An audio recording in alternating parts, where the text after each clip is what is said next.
Hey, how's it going, everyone? Just back in with another live stream. Just a quiet day for me today. I'm not golfing, so just did a poll on my community page, and got some a good suggestion from Creation Bear. Shout out to Creation Bear, and I thought I would make it into a live stream. Got a few hours left on this particular allotment, of hours. And so, thought that this would be a good lesson, and it's kind of good for me as well, just to revisit, you know, um, things that I've taught, and just bring them back to the forefront of my mind. So, in many ways, they're good for me. So, that's what I thought I would do here, and then discuss a conversation that I had yesterday with a group of people, related to the end times, which I thought was interesting. But I'm just looking at my poll results. The vote that I took on my community page, how these hours should be allocated, and I got a varying response. So I asked, I have a couple more streams left. What do people want to see? So 24 people voted.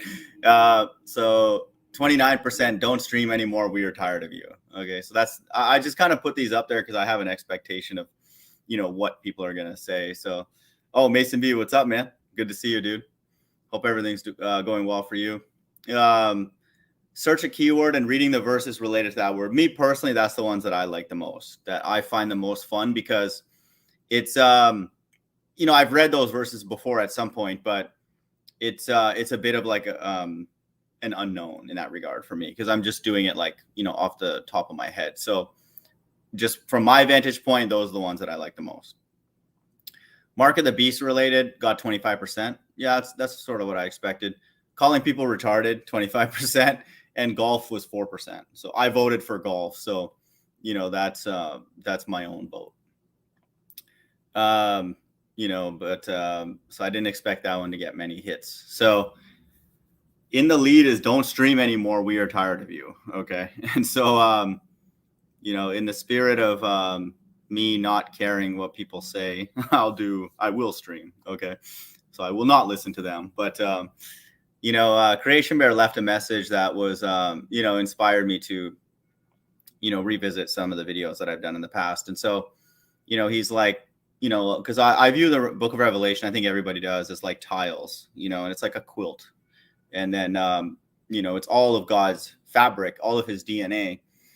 But they need to be put into like an order, and then it'll make sense, and then we have an expectation of what to look for, and get excited about it, and that kind of thing. The most important thing, because once you understand it, then you can like wait for it, and look for it.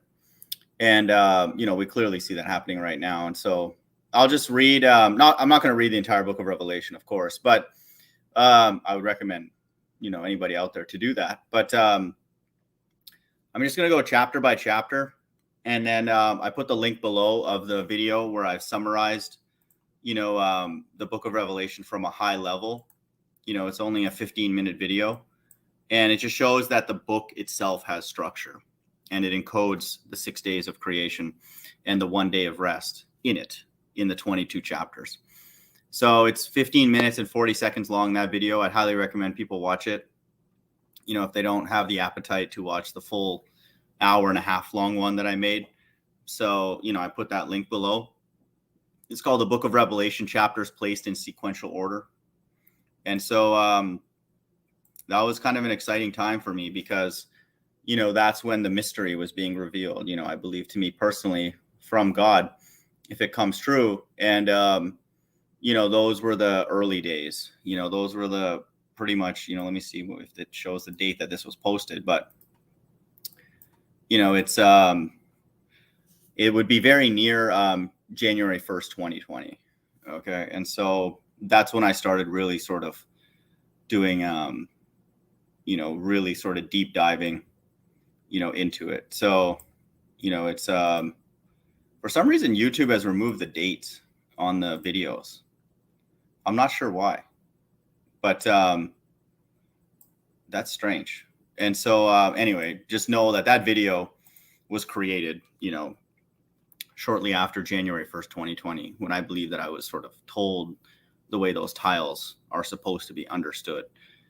And so one thing that anybody can do is just, or you have to do to understand Revelation, is each chapter, you have to decide whether that's been in the past, that's now, or it's in the future.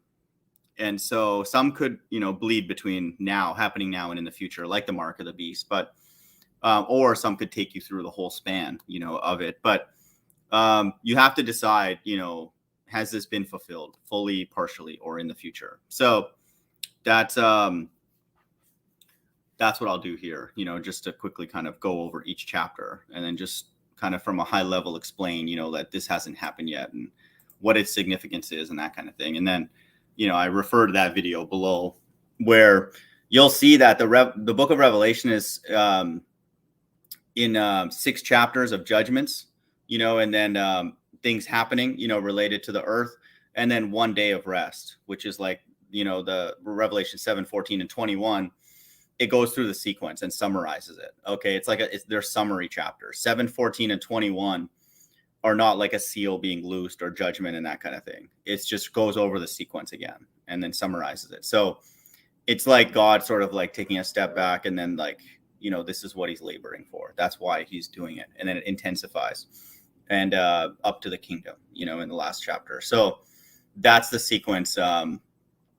That's the structure of the book of Revelation. Okay. And that structure alone, I find fascinating because, and then I also have another video, which I'll link below, where if you go through the 7 days of creation, it matches the 7 plagues perfectly. So let me actually add that link to the description box. So, I would highly recommend people look at that just because for me, again, like I just find it's kind of like a mathy sort of person.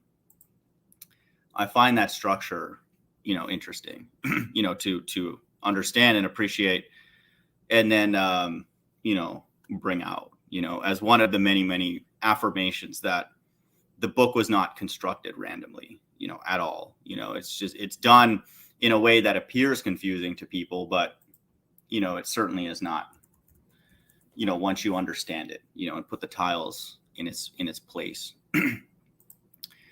So I just got to quickly, just so I don't forget later, I'm just going to add this video to that, to the description box. And then, it's worth your time. Again, I think people that come by my channel, like the few people that I actually care about, you're not learning anything new here, but, for maybe the new people who are like newer to Revelation, especially seeing it going on right now, these 2 videos are a good sort of way to get comfortable that, you're reading a book that was constructed and prophesied by the same God of the Old Testament. So if you're a flat earther who came to the Bible for the first time or revisiting it because of the flat earth like me, then you can have comfort that the quote flat earth God in the book of Genesis is the same God in book of Revelation. And so just as confident as we are as the God made that earth, we are just as confident that he's going to do what he said in Revelation. So those are those 2 links, that are now in the description box below. So, check those out. And, that's the deal with that. So those links are there now. And so I'll just pull up Revelation and just go kind of at a high level. Again, I don't have anything prepared. I don't think I'm going to say anything new here. I think pretty much I say the same things kind of over and over again, including that people are retarded. So I say that a lot too. So I don't think there's going to be anything new, but it's kind of a good exercise for me as well. I wanted to mention the conversation I had with, so I got paired up with another, Indian guy about a month or so ago. Nice guy, good golfer too. And when I went to check in for my tee time, they're like, "Oh, which Patel are you?" And I'm like, "Wait a minute, what do you mean? There's like another Patel in my group?" And then so I was like, "Oh, I got paired up with another Patel." I just assumed it was some older guy. And then it was a younger guy, and he's good. So I enjoy playing with. Not that I don't enjoy playing with people who are not as good, but like he can play. And he's good at things that I'm not good at. like his driver, and his putting and short game's excellent. So, we decided to play again, and he invited me to a golf event, like a little while ago, and it was like just a friendly match between like 10 Indian guys against 10 other Indian guys, and they had a room for me. So, and it was at the course that I played at for many, many years. So I joined, and then it was fun. I won the match, but we lost the whole event by a lot. So, and it was kind of funny at the end of the event. I was like, hey, can I hold the trophy just to see what it's like? Because I'm like a bit of like a competitive person. And they're like, no, you can't even hold it. And so like, I kind of left a bad taste in my mouth. It was obviously all fun and games and joking, but I was like, oh man, they won't even let me hold the trophy. So then they invited me to another event that's coming up in 2 weeks. And so this is a bigger event. It's a 2-day event and it's more people. And so I had a practice round yesterday with that group of Indian guys. They're funny. Like they're, they keep it real. And the topic came up about, what's going on in the Ukraine on the TV at the bar that we were at, the restaurant. And I didn't bring this conversation up because I know that it's not going to end well if I bring it up. So somebody else brought it up. And then, I just kind of like did what I could, to state my opinion of how it's not good and that kind of thing. But, they were talking about how scary it is, like just how a person or a nation or whatever has the ability to destroy another one, and then they're aware of that. And then they were even going into like how limited our defense systems are for stuff like that. It was like water cooler conversation about how we could be nuked to oblivion and where we should go in the US if there was going to be nuclear warfare. And then one guy was like, oh, we should go to like North Dakota. And he's like, no, that's actually where our nukes are. And like people have all these like now like everybody's basically a conspiracy theorist. And that just made me smile because like they were like, they know, that this is bad, and could get bad very quickly. And so now I'm like, I don't think everybody's as ignorant as I thought they were, and again, I'm not saying anything negative to these guys. Like they knew, how bad this could get really quick.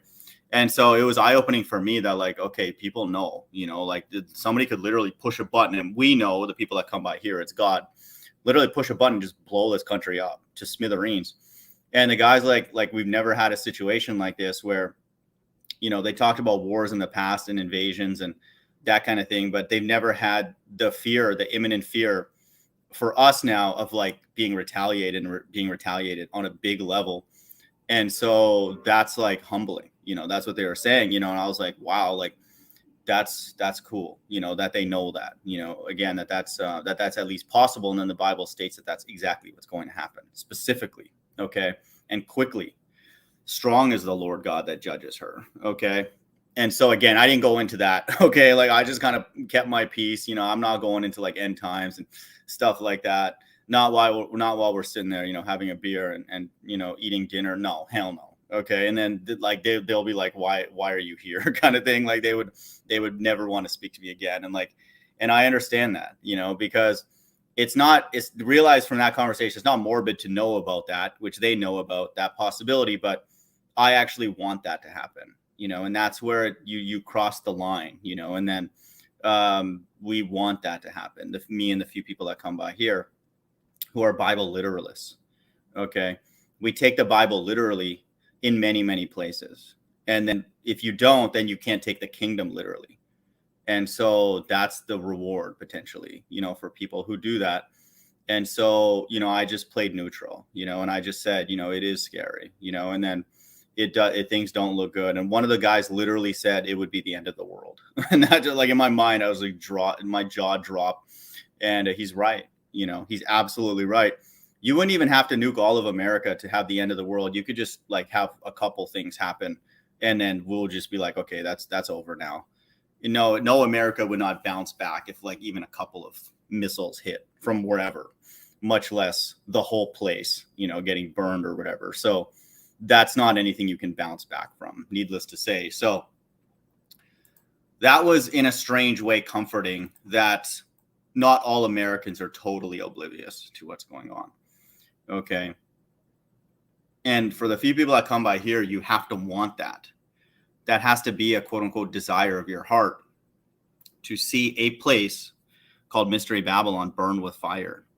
And so that's not for very many people. That's why a majority of people that come around my channel, I'm aware that you're just acting, okay, and masquerading around as a truther because you don't genuinely want that, okay? I do, okay, because I know what Mystery Babylon is, and I know the judgment that it's prophesied to get, and I want that, or else the God of the Bible is a liar, and he's just pretending. He's the actor, okay? He's pretending and saying that he's going to do things, faking it, okay? And he went back on his word, to judge the great whore, and then he'd be a liar. And so he would just be like us, able to be a liar, able to go back on your word, able to take things back, be double-minded. The Bible says a double-minded man is unstable in all his ways. If we have a God who's double-minded, then he's double-minded. He's like us then, okay? And so that's why we have to want that, okay? And that's not for very many people at all, okay? You have to be a certain type of person. You have to understand how angry that God is in order to want that genuinely, okay? And to want it to happen soon, okay? And so that's a very, very important thing. And so don't worry if you're in a conversation like that and you just play neutral, okay? You just yeah, okay, and then you move on, okay? And so it's not good news, for a majority of Americans / Babylonians. One thing I wanted to mention about this mask mandate being lifted. Again, I don't know if this is true, but I wouldn't be surprised that if I'll put the link if anybody wants to join. This is just an open panel. There's no like lesson per se. Or if anybody has questions, genuine ones, you can put them in the chat. I wouldn't be surprised if they're lifting this mandate now, because now like air travel is kind of happening again, and then leading up to the sores in Revelation 16 too. So that wouldn't surprise me, with what's going on, because those sores in Revelation 16 too are going to be worldwide. And so they could potentially be like, oh, look, we lifted the restrictions, and then now all of a sudden, look at all these things happening. And so their quote unquote virtue signaling will be, validated by the fact that you maybe have like another outbreak. And so again, don't take that to the bank, but I wouldn't be surprised, because we saw that ruling, I think happened earlier today, where, planes and public transit and all that, like the federal courts, said it, it's not mandatory. You got to go with what the CDC says. So you never know if they lift it, people start relaxing, and then all that. And then all of a sudden, like, poof, you get like sores. Okay. In Revelation 16 too, which will begin, after Christ returns. Okay. So I wouldn't be surprised. That could very well be what's happening. So there is a strange sense of obviously death and evil, but there's also a weird sense of like, oh, okay, let's relax on this, and let's, go forward and, just let people, not have to wear one kind of thing. So, but it could be a precursor to this. Revelation 16:2, this is the wrath of God, okay, which has not happened yet. And the first went and poured out his vial upon the earth, and there fell a noisome and grievous sore upon the men which had the mark of the beast, and upon them which worshipped his image. So before this can happen, the mark of the beast has to be out to a substantial amount of people. This is not talking about 5 or 10 people that have taken it, okay, because then anything could be the mark, okay, literally anything. And so it could be just, a small group that does etchings on their hand or something like that, or on their arm or wherever, on their leg even, okay, because it's Dexios is the side. So it's not talking about a small number of people. So we have to, again, we know what it is, but this has to be out to a lot of people. And so, that's and this is coming up, after Christ returns. So again, not for sure on that, but I wouldn't be surprised if that's the case. That's why we have this weird sort of sense of like, hey, taking the foot off the gas kind of thing with all these rules. And then they'll be like, hey, look, it's like, hey man, we took the foot off the gas and look at all this stuff. And then they get even more control, over them, and be like, oh, well, look at your stupid ideas. And so, would not be surprised if that's the case. And so, it's not required here in Houston in like restaurants and stuff, but it's definitely required in transportation. I think that's the most important piece of this prophecy, because those sores are going to be spread worldwide. So they have to blame it on people moving a lot, traveling and spreading it across planes and from one country to another. Or else people would be like, how did it get worldwide, and all that kind of stuff. So that's why I think they have to, God has to reopen the planes, and the transportation to be like, oh, okay, that's how it's spreading, that kind of thing. So, we'll see, and that kind of thing. But that's very clear that everything that's going to happen then, I suspect from that point forward, is going to be medical martial law. Okay. It'll shut everything down. Okay. And then, because they got to deal with those sores. And that's why God does that first. Okay. And so then he's going to start intensifying the issues. Okay. The wrath. So the first thing are the sores. So now people have sores, and then they're very likely locked into their place. And we see what's happening in Shanghai right now without even these sores. So it's bad. And then if you read Revelation 16, which we'll review right here, God then starts stepping on the accelerator. Okay. He starts, pedal to the metal. Okay. Quite literally. So we got the sores, and then the second angel, we have angels over the sea, over the water, and in it became as blood of a dead man, and every living soul in the sea died in the sea. So now God's attacking the wildlife. Okay. And then, now he's attacking the water supply. And so he's going to force a famine. Okay. And so now he's really like increasing the intensity. Okay. Fourth angel poured out his vial on the sun, and then there was a heat wave. Okay. And the power was given to scorch men with fire. And so then then there's going to be a massive heat wave. Okay. The fifth angel is a power outage. Can you imagine all the evil now? You have all these sick people. You have all these people that can't even move. Then they've already gone through a famine. And then now they've gone through this heat wave. And then now God shuts the power down. No AC. Okay. And it doesn't say how long he shuts the power down. But that's the fifth angel. Okay. Shuts the power down in America. And then they're continuing to blaspheme God. And then the sixth angel poured out his vial upon the great river Euphrates, which is necessary for the battle of Armageddon and for the way of the kings, like it says here in verse 14. And so, now he's like building up, okay, for the final battle in the Middle East. And the seventh angel poured out his vial in the air, and there came a great voice out of the temple of heaven saying, "It is done." And then there were thunders, lightning, and great earthquake. And that earthquake's the same one in Revelation 11. So, and then there was hail, that was exceedingly great. That's part of the seventh. And so that's the wrath of God.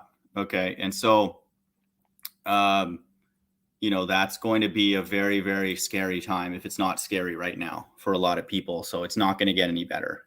And so that's just something to be aware of. So I'm just reading, scanning over Revelation 1. Okay. Revelation 1, we quote for one of the many references for what Christ looks like physically. And it's not going to say Christ is black, okay, or Christ is this, okay. It's coded language. And then there'll always be verses in there to potentially confuse it for something else. And so we know that that's by design. So people will read this and say like he's white or something like that. Look, his head is white or something. So again, we know that that's by design. His head and his hairs were white like wool and white as snow, and his eyes were as flame of fire, and his feet like undefined brass if they burn in a furnace, and his voice a sound of many waters. So, you could just pick whatever you want, and then obviously the people who have common sense know that, that his feet are like undefined brass. So we know that he's dark skinned. Okay. And so Revelation 1, again, we have to understand that people knew this, of course, in the past, because they were with him, standing with him. And then other nations, they knew, what Christ looked like and what the people of that region looked like and stuff like that, because people of those regions came into their regions. So they're like, oh, you're a Hebrew and that. Okay. So that's, then they knew that. And it's not like a big mystery. But God does these quote unquote resets, throughout human history, and he resets what people know. Okay. And then he lifts the truth out. Okay. And Christ is the supreme example of that. And then the elect and the two witnesses are other examples of that. And so once the truth's out, then you just have a bunch of people telling lies. So now we're reading the books you know, in Revelation. And then so we're reading things that we knew in a past life. Okay. And so it's like a reminder. Okay. But it's a revelation for us in this time that we live in. And so we're now getting revelation literally of what Christ looked like. And that's a clue. And he reveals it in a way that's subtle and only for certain people to understand. Okay. And so the book of Revelation just in general is bad news for a lot of people, which I was talking about earlier, much less this topic. Okay. Are that the Bible being true and Revelation being true is horrible news for a majority of people on this earth. Ultimately, it's only good news for the 144,000. So, you know, we get also a very, very famous verse in Revelation 1:7. Behold, he cometh with clouds, and every eye shall see him, and they also which pierced him, and all kings of the earth shall wail because of him. So this is talking about the setup, okay? And then so John the Revelator seeing in verse 10, I was in the Spirit on the Lord's day and heard behind me a great voice as a trumpet. So this is like a setup to what is going to be gone in more detail in the rest of the book. So it talks about the golden candlesticks, the 7 churches, okay, which again support reincarnation because they're talking about the 7 churches that exist during that time, and then they're going to be back in the last days receiving their judgment that is been written here. So all those quote unquote spirits are back here on this earth right now. And so this first chapter is like an introductory chapter. Okay. And so again, I want people to understand the first 6 chapters talking about judgments, you know, and revelations happening here on earth. And then chapter 7 is a summary. Okay, an intermission, if you will. And then the next 6 chapters, more judgments, an intermission, 6 chapters, and then an intermission. And so that's the structure of the book of Revelation. Okay, and then the final one is the kingdom. So Revelation 22 has 22 chapters. And 22 is a number that references the earth. And 33 represents the rulership on the earth, whether it be righteous or unrighteous. So 33 is not a bad number. Okay, and 22 represents the earth. And so that's why Revelation has 22 chapters. So now Revelation 2, now we're going here into the, you know, different angel of the churches. And, you know, some churches were better behaved than others. And so they're going to get different judgments in the last days. Okay. Then we get the famous verses here, Revelation 2:9. And, you know, this just goes through, you know, different things that they were doing in that time. And then because of what they did there, they're going to get a particular judgment, reincarnation. Okay. For example, in verse 14, but I have a few things against those because thou hast there them that hold the doctrine of Balaam and taught Balak to cast a stumbling block before the children of Israel to eat things sacrificed unto idols and to commit fornication. And so anybody teaching God's children to teach fornication, God's going to deal with them. Okay. And he says he hates those people. Okay. So as thou also them that hold the doctrine of the Nicolaitans, which thing I hate, repent, or else I will come unto thee quickly and will fight against them with the sword of my mouth. Okay. And if you fight against God like that, you're going to get destroyed, body and soul. So God definitely hates. Okay. And this is an aspect too of what's being revealed. And so again, it's consistent with the entire narrative of the whole Bible. And so God hates people who are breaking his laws. And then even worse, going to teach other people to go and break those laws. And so these are things that he's going to deal with in the days that we live in now. Then it talks about, you know, the church of Thyatira. I know thy works and charity and service and faith and thy patience. And then he's like, I still have a few things against you. And then he talks about, you know, Jezebel to seduce my servants to commit fornication and to sing sacrifice idols. So we get a reaffirmation here that God hates that. Okay. God's not about, you know, like just, you know, being with prostitutes and disgusting stuff and fornication, all that. Really? Does that sound like that? He's angry again here with this church. And I gave her space to repent her for her fornication, and she repented not. Behold, I'll cast her into a bed, and them that commit adultery with her into great tribulation. Okay, now we're starting to understand what the judgments are. Okay, and tribulation and great tribulation are not the same thing, because this is not what the elect are doing. So they're only going to go through tribulation. The elect are not going to be teaching people to commit fornication. Okay, it's not funny and like to eat food sacrificed to idols. No, okay. And so if you're in the great tribulation, you're in the wrath of God, which we're going to read in Revelation 16. So they're going to get plagues, you know, and sores. And a lot of Israelites are going to get those sores as well. because they're down with the beast system 100%. Okay. And so they're not going to get any different treatment. God hates a majority of people on this earth. Verse 23, and I'll kill her children with death. Okay. I will kill her children. And so, and all the churches shall know that I am he which searcheth the reins and hearts, and I'll give unto everyone according to your works. Okay. And so now we're starting to see exactly what God's going to do to his people, first and foremost. So again, we just get, these are all like visions, and judgments that John the Revelator is seeing. And then he's being told, because he's being told to write these things down, because God knows that in the future, people are going to be reading this. Okay. And then we're going to get an understanding of the things that God likes and dislikes, and then the judgment that he's going to be administering first to his people, the Israelites. Okay. Let me read that verse. Because the judgment is going to begin at the house of God, according to 1 Peter 4:17. So it's going to begin with Israelites. For the time is coming that judgment must begin at the house of God. What's the house of God? It's America. Okay, because that's where a majority of the Israelites are. And if it first begin at us, what shall the end be of them that obey not the gospel of God? So if God's going to do all that stuff that we're reading in Revelation 2 and 3 to his churches, what's he going to do to the other people? Okay, who don't even care. They'll be like, yeah, fornication's great, adultery's great. What do you think he's going to do to them? Who literally brag about it? Okay, they're totally finished. And so, just know that. Okay, that's why we're being told here the judgment of people who actually are aware of God's laws. Now we're going on to the church of Sardis. Okay.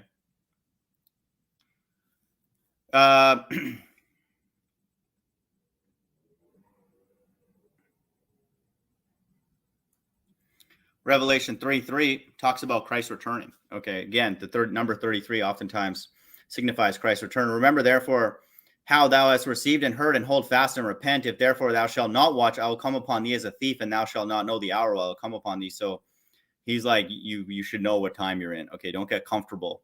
And that's in verse 33, which oftentimes references things in the last days. So, this is a group that looks like it's a part of the mixed multitude, because it says here, he that overcometh, the same shall be clothed in white raiment, and I will not blot out his name out of the book of life, but I'll confess his name before my Father and before his angels.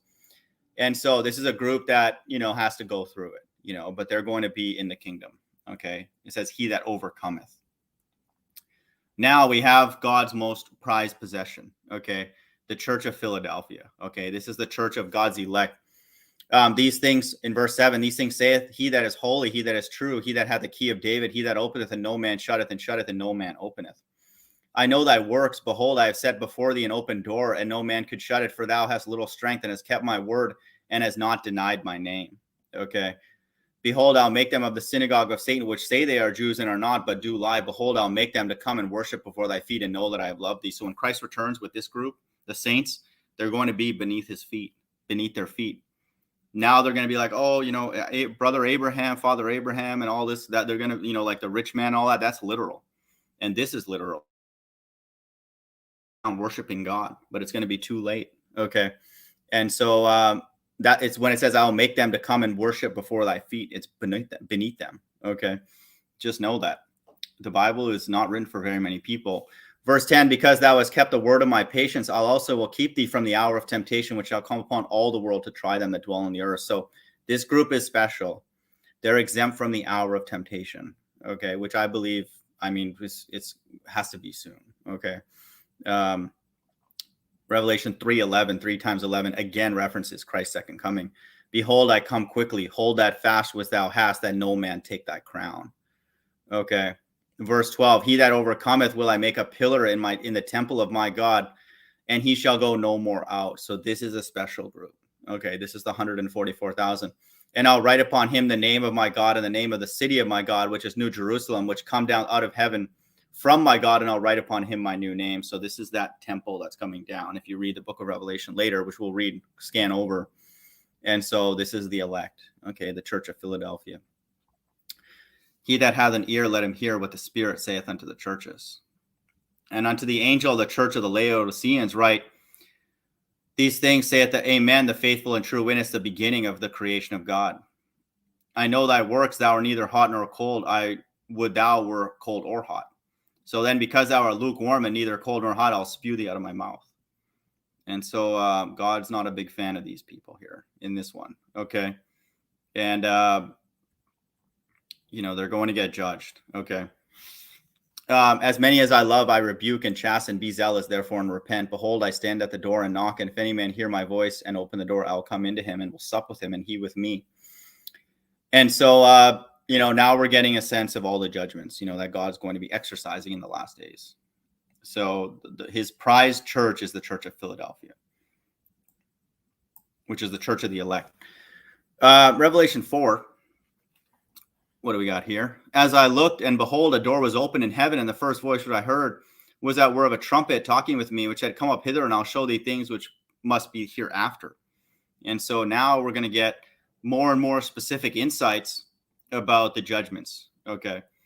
And so all these things are, visions that John the Revelator is seeing. And he's being told very specific things. Okay. And he's still figuring out what this is too. Okay. Like he's not able to know exactly what's going on, but he'll be back on this earth again. And we're going to read that verse, coming up that, he's going to be reading, stuff that he wrote. Okay. And so God's going to show him what he was writing. Okay. And that kind of thing. So, here we get some language.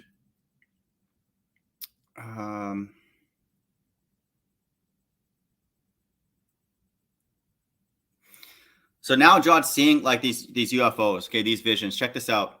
In Revelation 4:3, and he that sat was to look upon a jasper and a sardine stone, and there was a rainbow round about the throne, a rainbow, like an arch. Okay. So Christ, when they're talking about he's sitting down, he's in these UFOs. Okay. And so that's what's being described here when it talks about a throne in heaven. Okay. And so these descriptions of a rainbow, or a covering or a dome above them is symbolic language of Christ in his judgment seat. When he's in a judgment seat, he's literally in a judgment seat. Okay. In one of these, so quote unquote UFOs. And in this case, in sight, unto an emerald. So it's glowing. Okay. And so, just know that. So that's what, he's seeing in these kind of visions. And then in the verse 7, it's talking about the first was a beast like a lion, the second beast like a calf, and all that. So most people read this and be like, what the hell is this talking about? Okay. But these are describing UFOs, and then the way that they move around, and then they're all ultimately doing what the Most High tells them to do. So, then we get, reference to the 24 elders. And so just know that this is what John's seeing. And it's not a new thing for the Israelites. Okay. They've dealt with UFOs regularly. Okay.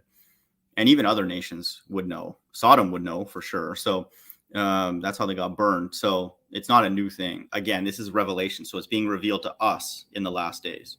So it's new for us potentially. Revelation verse 5, and I saw in the right hand of him that sat on the throne a book written within, and on the backside sealed with 7 seals. So if you take a book,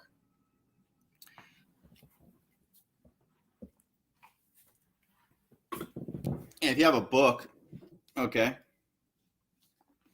and the backside is sealed with 7 seals. Okay. That's the book of Revelation. Okay. No matter how many different books you have in your Bible, the back of the book is the book of Revelation. Okay. And so John the Revelator is being told here that him that sat on the throne, a book written within. Okay. And on the backside sealed with 7 seals. And so after Christ's sacrifice, which with the ceremony that's taking place here, the seals were opened. Okay. So the end times began after Christ died on the cross. From that point on, you can set your clock. It started ticking.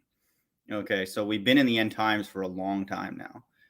We're at the end of the end times. Okay. So, and I saw a strong angel proclaim with a loud voice, who is worthy to open the book and to loose the seals thereof? So not everybody can do it. Okay. The only person that can do it is Christ. And then he's going to tell certain people what that means. Okay. And that's his elect, and they're sealed in Revelation 7. And we're going to see that. So, but this has to be done first. the seals have to be loosed. Okay, because from that point on, God's going to start administering those plagues. Okay, and then loosing these seals, and then each of the seals have a very specific judgment here on earth. Okay. And I saw a strong angel proclaiming with a loud voice, "Who is worthy to open the book and to loose the seals thereof? And no man in heaven, nor on earth, nor under the earth was able to open the book, neither to look thereon." So it appears that there's a holding place under the earth for souls. Okay, not a community with bodies, having drinks and happy hour, you stupid people. There's definitely a holding place, we understand, for souls, okay, for judgment. That's why it says here, neither under the earth, okay, was able to open the book. In Second Ezra calls it the place of habitations, okay, or the bottomless pit, is what it's referenced as in Revelation 9:11. So that's not hell. Hell is the physical earth, okay. Like it says here, no man in heaven, the heavens, nor in earth, which is the earth, which is hell, nor under the earth, which is that place of habitation, holding place. Was it, or the sea gave up the dead which were in it? That's the way it's used. And other places here. Was able to open the book, neither to look thereon. And I wept much because no man was found worthy to open and to read the book, neither to look thereon. And one of the elders, so he's crying because then it's like, well, how is this ever going to end? That's the caring, the amount that John the Revelator cares for his people. He's like, well, if the book's sealed, okay, and it's stuck like that, then how was this ever going to end? Okay. And so that makes him sad. Okay. And I wept much because there was no one found worthy to open and to read the book, neither to look thereon. Okay. One of the elders saith unto me, weep not, behold, the Lion of the tribe of Judah, the root of David, hath prevailed to open the book and to loose the 7 seals thereof. Okay. So this is a ceremony that's going on in the spirit world, and John the Revelator is being allowed to see it. Okay. And his eyes were blessed for God to allow him to see that dimension. Okay, to see this going on.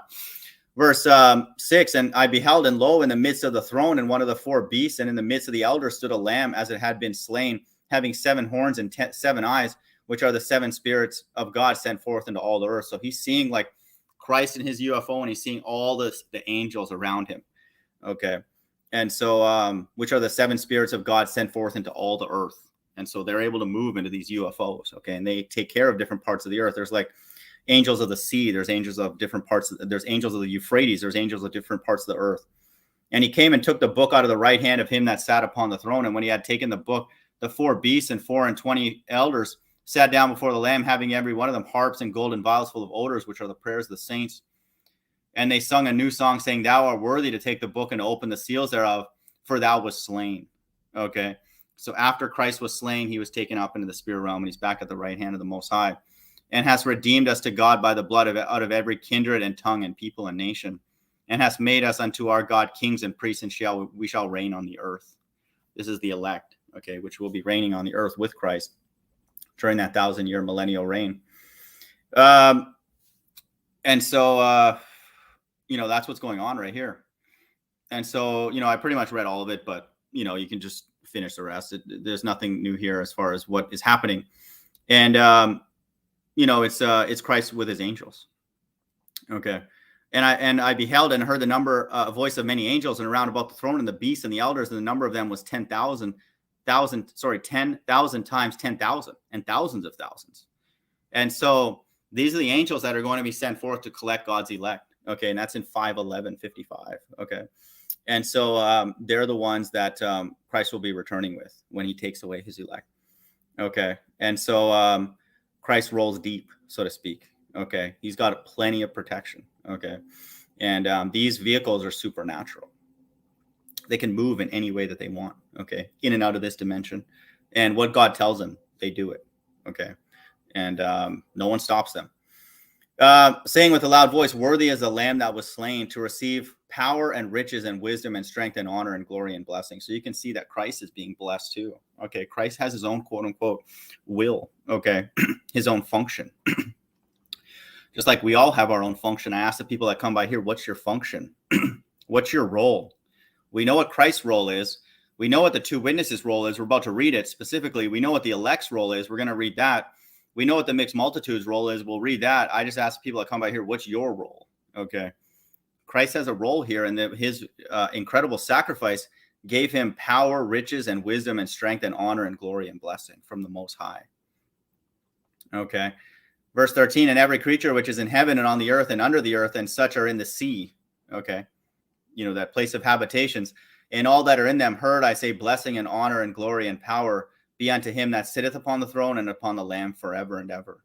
So all of creation is rejoicing. Okay.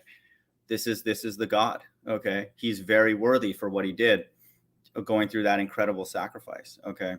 And the four beasts said, Amen. And the 4 and 24 elders fell down and worshipped him that liveth forever and ever. They're in subjection to him. Okay. And so Christ is receiving his due praise. Okay. Because of what he did. Okay. On the cross. And so that's a ceremony. Okay. Now the seals are worthy. Okay. To be opened by Christ. And when I saw the Lamb open one of the seals, I heard, as it were, the noise of thunder, one of 4 beasts saying, Come and see. And I saw and behold a white horse, and he that sat on him, had a bow, and a crown was given unto him, and he went forth conquering and to conquer. So now, remember, that chapter 5 is Christ after he was sacrificed and died on the cross. After he went and visited his disciples, he was taken away in a UFO by John the Baptist and Moses. Okay, Elijah and Moses. Those are the 2 witnesses in Acts. Okay, and so he's taken away. And then that ceremony occurred. And then John the Revelator was able to see it. Okay, at some point after that. So now that's already happened. Okay, so now these Lamb opened one of the seals. So now he's worthy. So he's going to start opening these seals. I want people to know this is thousands of years ago. Okay, this is not like today. Okay, these things are happening in the past. And so this is what I want people to understand. All the things that we've read are things that have occurred already. And then the churches are, John the Revelator seeing visions in the future. That part has to be fulfilled. But these are all things that are done. Okay. And so now we see this, behold, a white horse, and a crown was given unto him. He went forth conquering and to conquer. So now we have to have leadership on earth that's about conquering other nations. Okay. And so that requires a certain spirit, because most people won't leave their region. They're like, yeah, I'm fine here. I'm comfortable. I'll just stay here amongst my people. But no, it says here that this symbolic of the power structures that are happening, it went forth conquering and to conquer. So you need a group of people who have the ability to conquer and to be successful at it. Okay. And so God puts that spirit in them to do that. Okay. When he had opened the second seal, I heard the second beast and say, went out, and there went out another horse, and power was given unto him that sat thereon to take peace from the earth. So that means that there was a great deal of peace, or more peace than there certainly is now. And so now the conquering is now causing division. Okay. And then it's taking peace. It's introducing more and more evil. Okay. God is infusing more and more evil onto the earth. When Christ was on the earth, that was the most amount of righteousness that's ever been on the earth ever in human history. Once Christ puts his feet on the ground. Okay. That's the most. Okay. So when he's taken away, then there's more and more evil being infused into the earth. Okay. And that's what these seals are for. All this has happened already. Okay. And when he opened the third seal, I heard the third beast say, Come and see. And I beheld, and lo, a black horse, and he sat on them, had a pair of balances in his hand. Okay. So now we have inflation. Okay.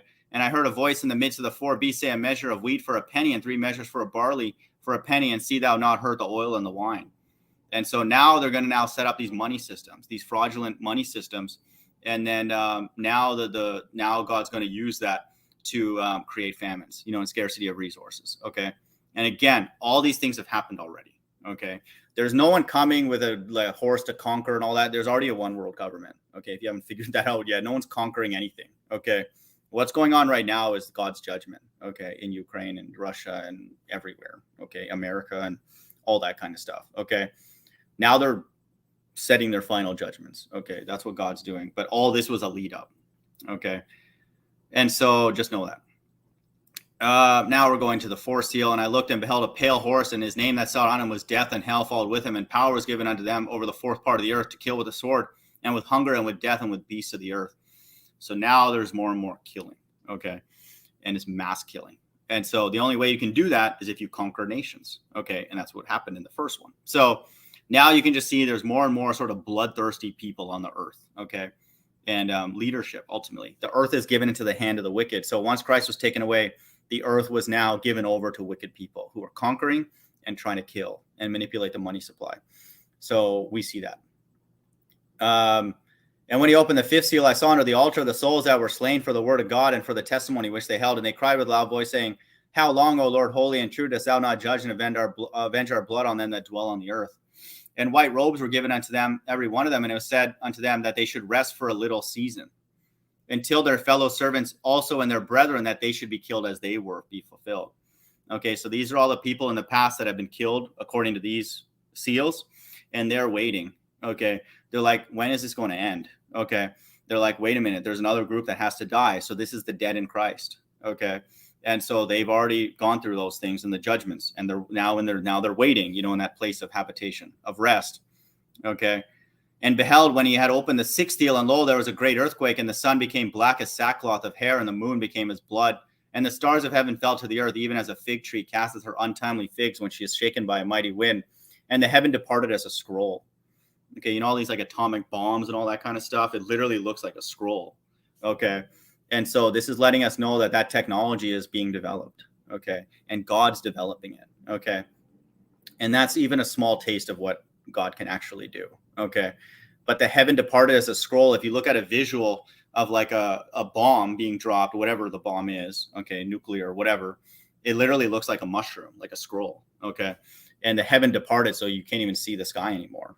Okay, so this is talking about weaponry that God is developing. Okay, and he's been doing it for a long time now.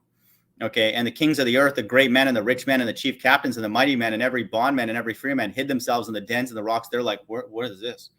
Like they don't, I've never seen a nuclear bomb before and all that kind of stuff. They're horrified. Okay, for us it's normal now. It's like, oh yeah, the missiles were shot, no big deal. We don't even care. Okay, and so this is a time that's unusual for them. And said to the mountains and rocks, fall on us and hide from the face of him that sitteth on the throne and from the wrath of the Lamb, for the great day of the wrath is come. So now this is the wrath of God. Okay, that's about to come. And who shall be able to stand? And so all of that lead up is for the last days that we live in now. And then the wrath of God is described, which we'll read in Revelation 16. For the great day of his wrath is come. Okay, so God's doing all that foundation, that legwork, okay, to prepare for this time period that we're living in now. Okay, so Revelation 6 has already happened. Okay, and so now we go. So we've read 6 chapters. Okay, we've gone through it high level. Now we have Revelation 7. It's a summary chapter. Okay, and so God goes through the sequence here. In 7, 14, and 21, he does it in reverse for whatever reason. It's up to him. So, but again, this is the intermission. And so that's, again, these pretty much all these chapters have the sequence in it. But, this one is very clear. And so I've already have videos that show that pretty much every chapter in Revelation goes through the sequence, but some of it's encoded, some of it's not so much. But Revelation 7 starts with 144,000. They're being sealed. Okay. And after these things, I saw 4 angels standing on the 4 corners of the earth, holding the 4 winds of the earth, that the wind should not blow on the earth, nor on the sea, nor on any tree. And I saw an angel ascending from the east, having the seal of the living God. And he cried with a loud voice to the 4 angels to whom it was given to hurt the earth and the sea, saying, hurt not the earth, neither the sea nor the trees, till we have sealed the servants of our God in our foreheads. So it just mentioned the wrath in the last chapter. Okay. In Revelation 6, they're like, wait a minute, before that wrath, do this. Okay. Which is seal the servants of our living God. Okay. And this literally goes through the 144,000 that God seals. So it's like, wait a minute, before you do that, okay, seal these group. Okay. And I'm proof that this has happened already, because they clearly have to know as much as I do. So I would assume at this point that that's happened already. Now, so you have the elect being sealed. Okay. Then you have the elect being listed. Okay. Which is code of reference to them. They're going to be taken out. They were sealed, and then they were delivered prior to wrath. Okay. Verse 9, after this, and lo, a great multitude which no man could number, of all nations. And so this is the mixed multitude. Okay. And so, they're described. So you have the elect, then you have the mixed multitude, and those two groups together with the dead in Christ make the kingdom. Okay. And they're all receiving salvation, which means that their soul does not have to return to earth. Okay. They'll be in an immortal state. Okay. In the kingdom. And so, and cried with a loud voice, saying, salvation to our God, which sitteth upon the throne, and to the Lamb. And so now you get, they're worshiping God and that type of thing. And then somebody's asking, hey, who are those? What's that other group? Okay, what's that mixed multitude? What's going on with them? And I said unto him, Sir, thou knowest. And he said unto me, These are they which came out of great tribulation. Okay, remember that church that we read that God's going to throw into great tribulation? They had to go through it. Okay, these are they which came out of great tribulation and have washed their robes and made them white in the blood of the Lamb. They had to die. Okay, Christ didn't die for that group. Okay, Christ died for the group that they don't die in the last days. Okay, it doesn't mean that this group's not saved and in the kingdom, but Christ died for his elect. Okay, and so they don't die in the last days. And so it's his sacrifice that covers their sins. And so this group had to die because of their sins. And so they would not accept Christ and come forward and accept his truth. Okay, and do the things and teach the things that he asked them to. Therefore, they are before the throne of God and serve him day and night in his temple, which is his elect. And he that sitteth on the throne shall dwell among them. Okay, so it's the throne with Christ, the temple, which is the elect, and the outer courts, which we'll read language of that later, is this mixed multitude. Okay, that no man could number. So they're all going to serve the elect, and then the elect will serve Christ. Verse 16, they shall hunger no more, neither thirst anymore, neither shall the sun light on them, nor any heat. And so God's not going to harm them. Okay. And there is going to be some element of how they're able to decide whether to go along with things or not, but he's not going to like beat them over the head or anything like that. Okay, that's not a kingdom. That's stupid. Verse 17, for the Lamb which is in the midst of the throne shall feed them and shall lead them unto living fountains of water. Okay, which is knowledge and wisdom. And God shall wipe away all tears from their eyes. Okay, so that's a summary chapter. Okay, an intermission. So God does the same thing in Genesis that he does in Revelation. It's amazing to witness. Okay.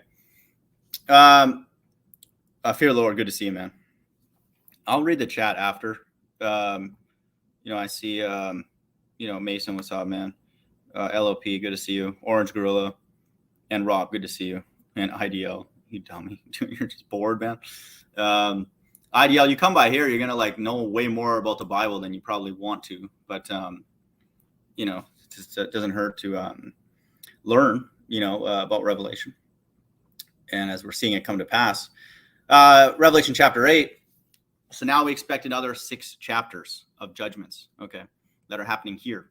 And when he had opened the 7th seal, there was silence in heaven about the space of half an hour, and saw the 7 angels who stood before God, and to them which given 7 trumpets. Another angel came and stood on the altar, having a golden censer, and there was given unto him much incense, that he should offer it with the prayers of all the saints upon the golden altar which was before the throne. And the smoke of the incense which came with the prayers of the saints ascended up before God out of the angel's hand. There's all these ceremonies. Okay, he's seeing all these ceremonies. So God has ceremonies. Okay, there's order in the heavens. Okay, it's like, hey, let's get together. We're going to do this, and then this is the process. Okay, and you're going to do this, you're going to do this, and then you're going to do this. Okay, it's not random nonsense. Hey, can I interrupt? And people asking stupid questions and all that. No, it's like God's doing all this. Okay, and he does it in a very specific order. Okay, with righteous people, righteous souls.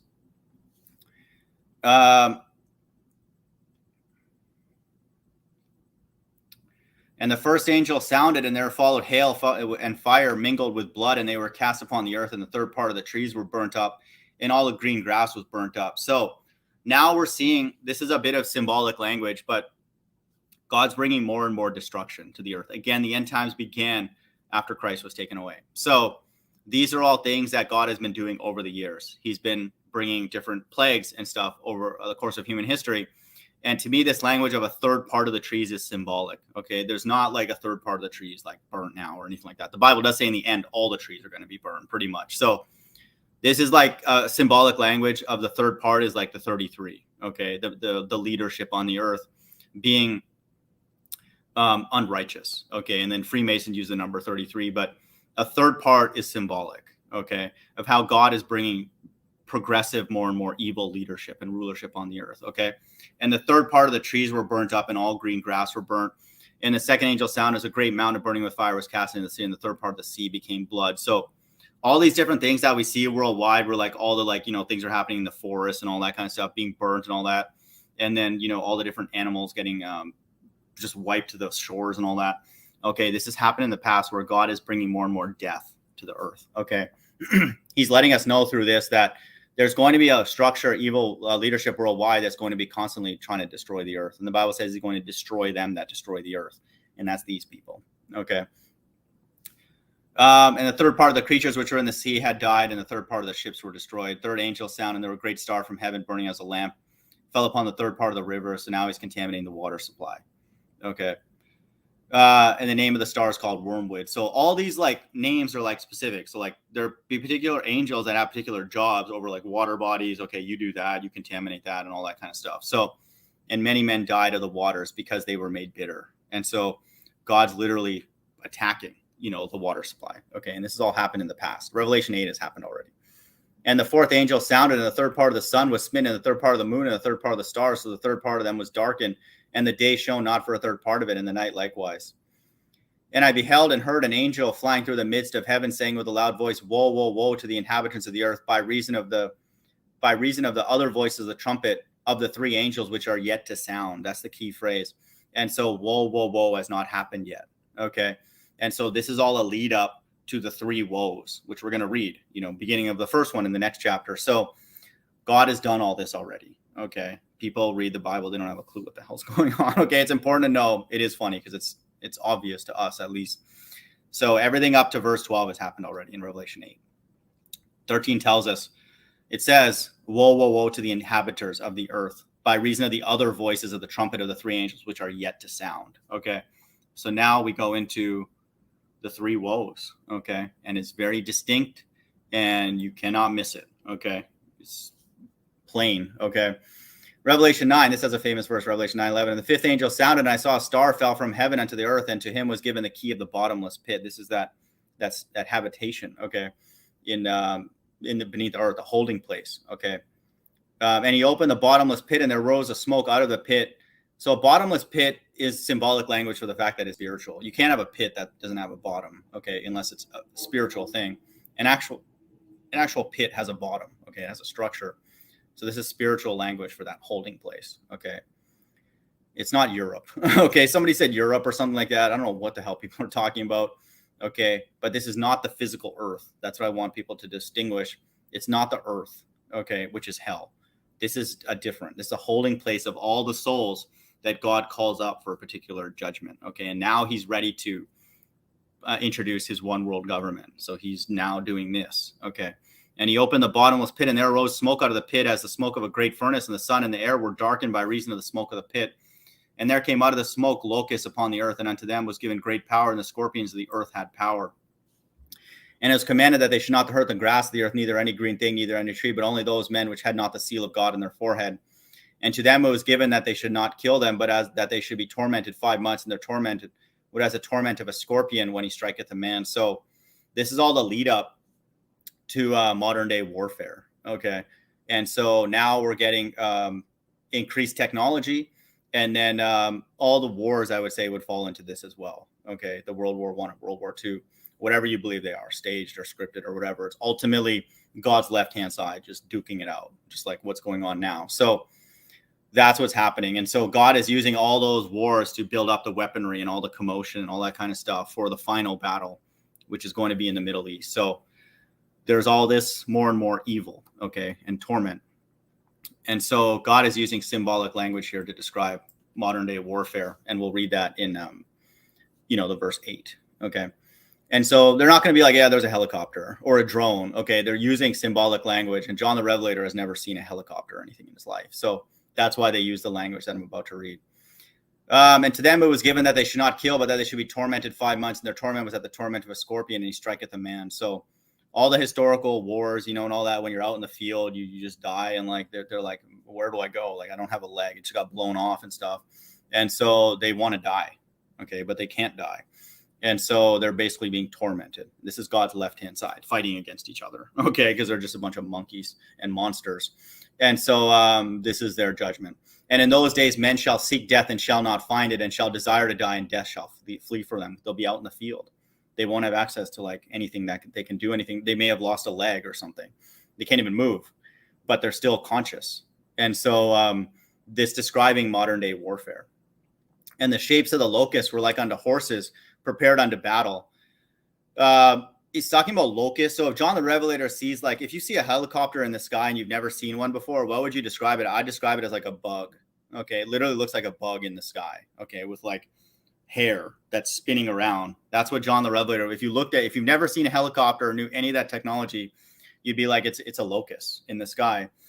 And so, and the shapes of the locusts were like unto horses prepared unto battle. So as he's seeing like helicopters and drones and stuff, fighter jets, and on the heads were as crowns like gold, and the faces were as faces of men. So he could see that there was a man in the vehicle, because you can see it, that they're operating it, and the faces were as the faces of men. So he sees that a man is flying it.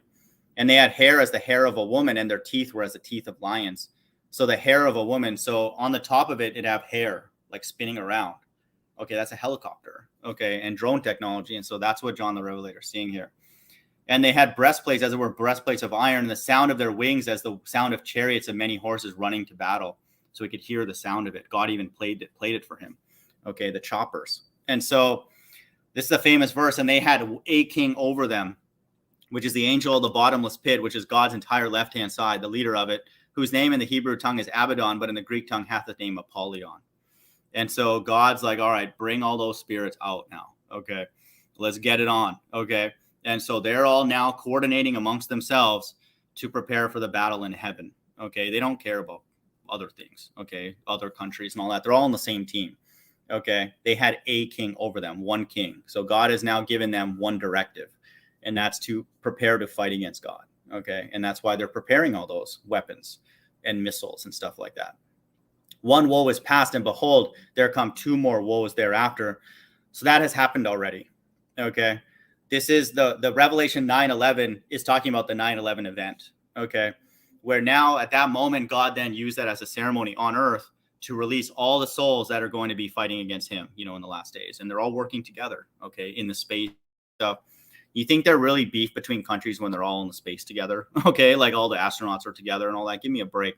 And so we know that this is a one world government, okay, that's being stamped and begun. The clock is ticking according to the first woe, which has happened already, with the 9/11 event being the figurehead for that. It was symbolic, okay? Everybody knew what was going on, okay, like the leaders.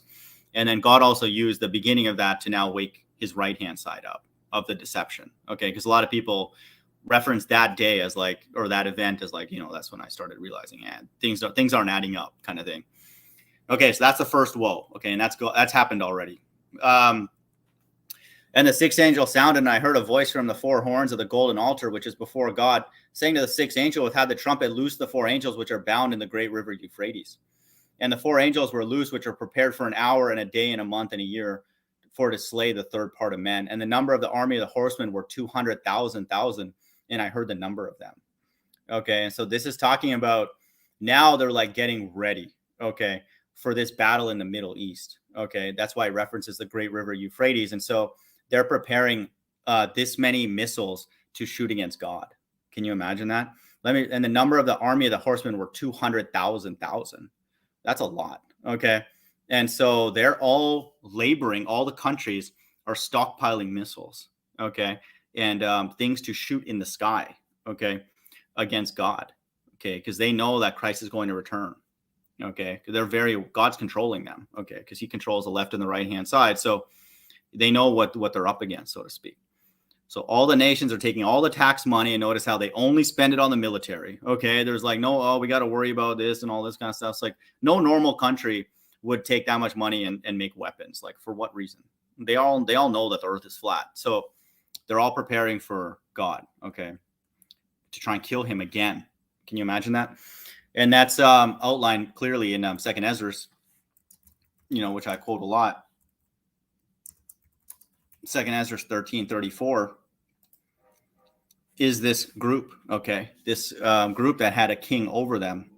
2nd Ezra 13:34, and an innumerable multitude shall be gathered together as thou sawest them, willing to come and to overcome him by fighting. 2nd Ezra 13:34, 444, FFF 666. So this is God's entire left-hand side, an innumerable multitude. That's billions of people. Okay. They've been laboring for many, many years. They didn't all of a sudden, you know what, let's be friends now and team up against God. No, they've known that this is happening and it's about to happen. So they're very aware. Why else would you stockpile that many missiles, which is what that's talking about? in Revelation 9. There's not 200,000 people. Like, what are people going to do? Okay, against God, who cares? They're just, what are they all going to stand there, and just like yell at God, argue with him? No, it's like those are missiles, okay, that they're going to use to try and shoot and in the sky, okay, and kill God. And I saw the horses in the vision, and them that sat on them having breastplates of fire and of jacinth and brimstone. So there's like heat, okay. And the heads of the horses were as heads of lions. These are the ICBMs, okay. And out of their mouths issued fire and smoke and brimstone. So they're hot, and they're gonna, whenever they hit them, they'll explode, okay. And so that's what they're preparing. That's what all this weaponry is being designed here. So beginning on 9/11, literally the event, okay, they were like, dude, mass produce them, okay, build them, stockpile them. That's what NASA's a front for, to weaponize space. Just turn the crank, dude, build all that stuff, make as many as you can, stockpile them and everywhere. So that's what that number is referring to. And that's in the modern era. Okay. You needed the internet and all that to communicate and, share designs and all that kind of stuff. When they meet in all these different countries, they're meeting because they're like, hey, what's the inventory? That's what they're really asking each other. They're not like, hey, I had beef with you and you did this and all that kind of stuff. They're like, what are we at now? How many missiles do we have? Okay. That's what they really care about, because they know who the real invader is going to be God. Okay. And so that's the setup for, what's about to happen in the modern day. Okay. So Revelation 9 is in the past, and then modern day warfare, military industrial complex. Revelation 10. Okay. So now we get another vision here, and then we get to see that another example of reincarnation. John the Revelator is now being told that he's going to be prophesying again, in the last days. So that can only be possible with reincarnation. And I saw another mighty angel come down from heaven, clothed with a cloud, and a rainbow was on his head. A rainbow was upon his head, a bow. Okay. And so, and his face was were a sun, and his feet were pillars of fire. Okay. And this is a so-called UFO. Okay. There's other language in Zechariah, that lets us know the other ways that they describe it. And it's described in Zechariah with a bowl on top. Okay, Zechariah 4 verse 2, and said unto me, what seest thou? And I said, I have looked, and behold, a candlestick all of gold, and a bowl on top of it. So it's like a dome. Okay. And so Zechariah is describing a UFO as well. And so that's what these angels move around in. Okay, these quote unquote UFOs, the chariots of God.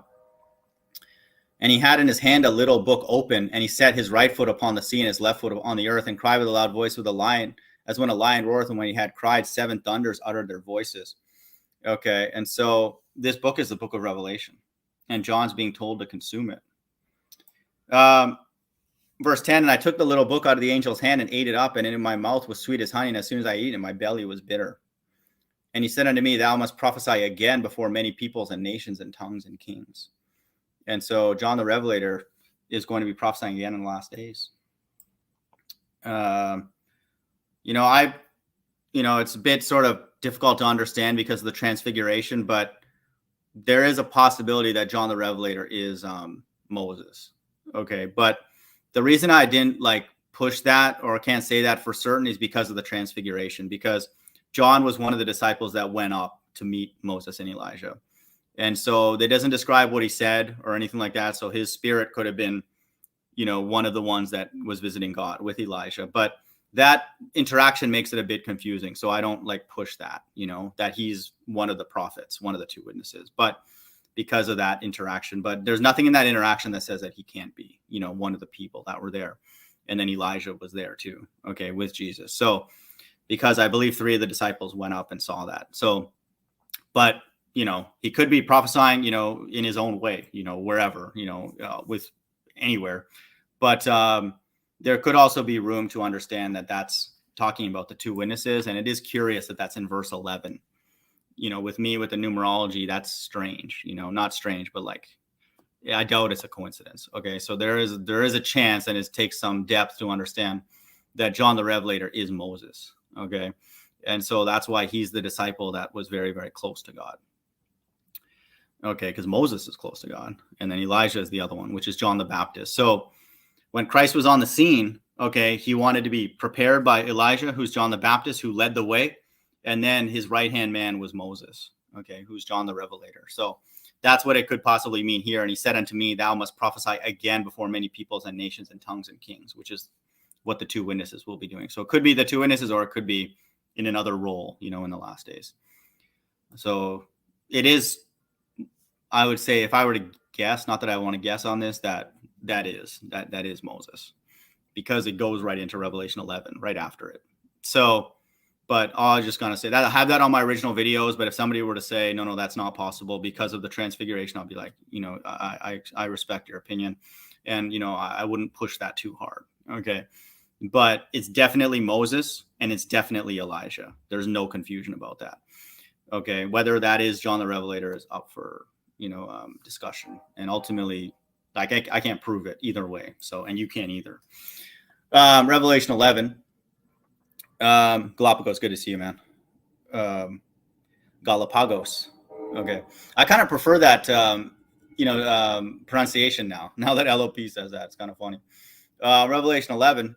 Okay. So now we're on the precipice of the woe number 2. Okay. So they've had all these seals being loosed. Okay. And all these different things, one third was being destroyed. God was like chipping away at it. Okay. Conquering nations and, destroying things and, contaminating the water supply and all that. Now he's setting up for his second woe. Okay. So the first woe is past, and then, which is establishing the one world government worldwide, the angel of the bottomless pit. And then now it's his second woe, and it's going to get more and more intense. Okay. The first one was deception. Okay. And definitely still amount of evil for the repercussions of that event, whatever that was real or not, doesn't matter for us. But there was some amount of evil, of course, definitely deception. Now there's actual evil coming. Okay. A lot of it. So I've gone through Revelation 11 many, many times. I'm not going to read any of this. So this has not happened yet. Okay. And anybody teaching that any of this has happened yet is Antichrist. And I'll say it right to your face. And you're completely stupid. If you can read Revelation 11 and think that any of this has occurred yet, you'd have to be completely mental. You cannot make up any kind of breakdown or song and dance or to say that this has occurred yet. It's not even close. Okay. You can manipulate some of the chapters prior and make up things. Oh no, this hasn't happened yet, and make up some kind of narrative, but you can never make up a narrative that this has occurred yet. That's why I guard this teaching with my life, literally. And so that's why people who teach anything different than me on this chapter, I know they're totally mental. Okay. God is just using them to just bring confusion and lies. There's no way a single word of Revelation 11 has occurred yet. Okay. First and foremost, it talks about the elect being taken away. Okay. Which no one understands. And there was given me a reed like unto a rod, and the angel stood saying, rise. Okay. And measure the temple of God and the altar and them that worship therein. It's talking about the elect worshiping in an altar. They are the temple. Okay. And so how has that happened yet? They have to be together to do that. Okay. And they have to rise. Okay.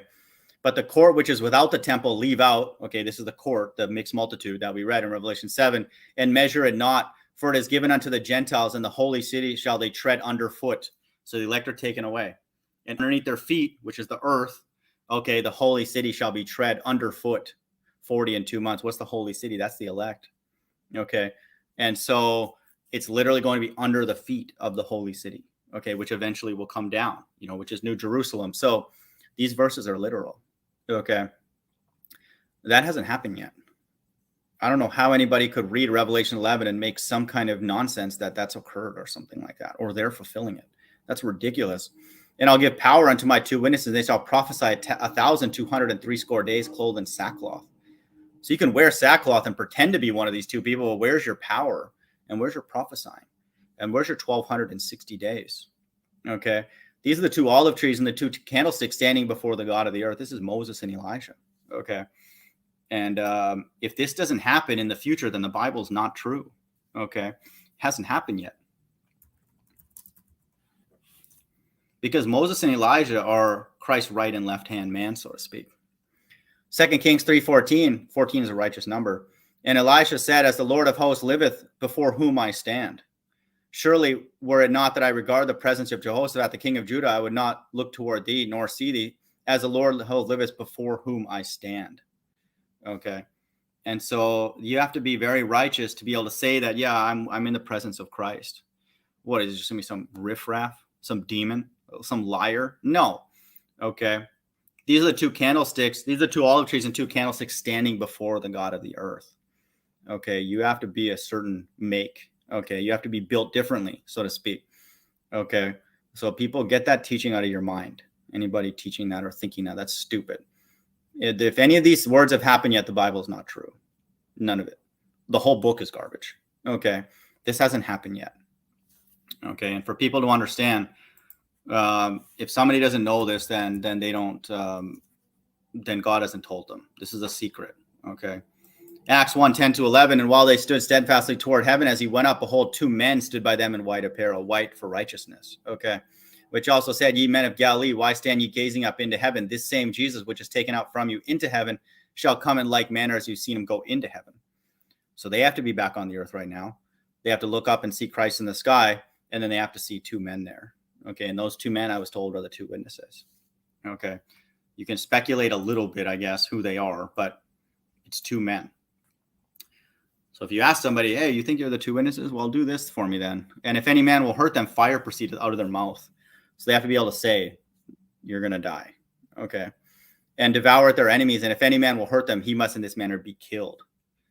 So an individual may try and push them around and say, why aren't you social distancing? Where's your mask? Yada, yada, yada. But if they do that, then they're going to die.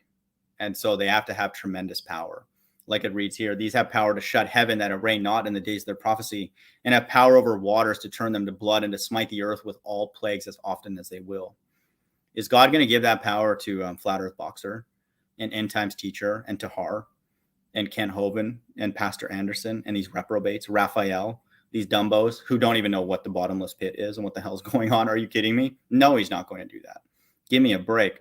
If he did, we're all dead. Because those morons will just start, who knows what the hell they'll do. Okay. And so, but if you give that power to Moses and Elijah, they've done it before. Okay. And it's going to be in righteousness because they're administering judgments. Okay. You know, when Christ said, cast the first, those without sin, cast the first stone. Notice how everybody went away. That's us. If you haven't figured that out yet. Okay. For you morons that are on YouTube, that's all of us. Okay. But that's not the case for these two. Because like we read in Acts, and here they're righteous men. Okay. And so they're able to cast the quote unquote stone. And Christ says, go do it. Okay. Because he gives them power to go and do that. So these are the final judgments. Okay. The wrath of God, which they're administering in Revelation 16. Okay. And those are the plagues. Okay. And so it has to be by pure hands. Okay. For anybody out there, wake up. Stop entertaining these liars. Does this God sound like he's goofing around? No, it doesn't sound like he's goofing around to me. It's not, it's fun and cute now to just play games and laugh and giggle. But what if you're masquerading around as these two men, but you're not them? What's he going to do to those people? And then the people that go and co-sign them, like Jack Burton and the other dummies that come by my channel, God's going to destroy all of you people. Verse 6, these have power to shut heaven. So ask young Moses and ETT, okay, shut heaven then. These have power to shut heaven that it rain not in the days of their prophecy, and have power over waters to turn them to blood and to smite the earth with all plagues as often as they will. So like, all right, ETT, I'm golfing tomorrow. Can you make the weather nice? Okay, stop the clouds. Let's see if he can do that. The guy barely knows what to eat. Like he doesn't even know what healthy food to eat, much less have power over the clouds and the sun and the water and all that. Give me a break. And when they have finished their testimony, the beast that ascendeth out of the bottomless pit shall make war against them and shall overcome them and kill them. So that's a clue to let us know that has already happened. This is why, the Bible is actually playing out the same narrative. Okay. And so these have to come after that, what we read in Revelation 9:11. So there has to be a one world government in place already. Then these two men have to be on the scene. And we have the one world government because we just read that in Revelation 9:11. And so the individuals can come and, chastise them and give them a hard time, but they won't be able to harm them. Okay, they won't be able to do anything to them and kill them. But this beast will. The governments, they're going to collectively combine to kill them. Okay, why? Because they're tormenting the whole earth. It's not a light thing. It's not just two people preaching and having controversial views. Oh, wow, they're so controversial. No, who cares? Okay, if it were just controversial views, no one would care. They're harming people. They're putting sores on people. They're destroying the wildlife in the waters. They're creating a heat wave and a power outage, and they're destroying the earth. okay, according to what God wants, and they're tormenting his left-hand side. Okay. And so these are not like a riffraff or nothing like that. And so this has not been fulfilled yet. And their dead bodies shall lie in the street of the great city, which spiritually is called Sodom and Egypt, where also our Lord was crucified. Okay. And so they're going to be in America. So 2 men have to be prophesying in America for 1,260 days, or the Bible is garbage, hot garbage. Okay. Because then God has turned back and forgot his word. Oops, I forgot. Well, we forget about you then. Okay. Because he did not fulfill what he said. So God would not put this chapter in here for no reason. It's very detailed.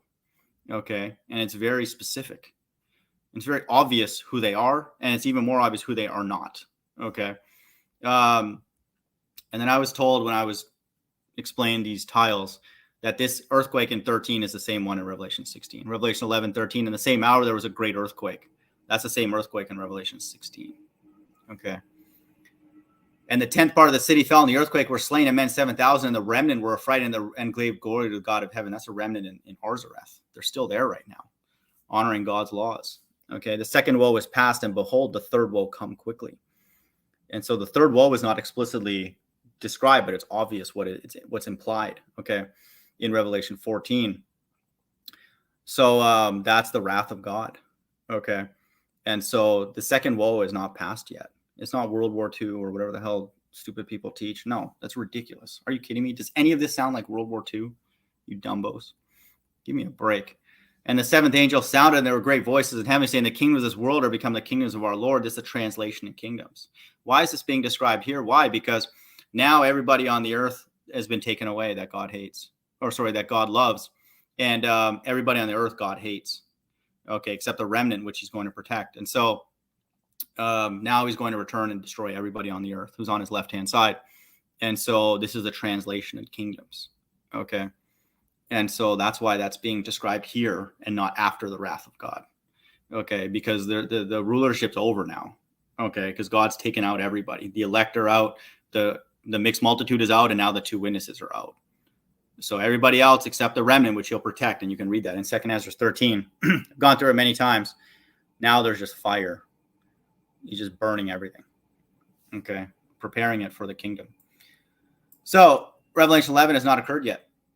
Now, this is what's strange about the Bible. It chapter to chapter, it switches time periods. Okay. You would think 12 would be like the next thing, but 12 actually goes before that. It's prior to Revelation 11.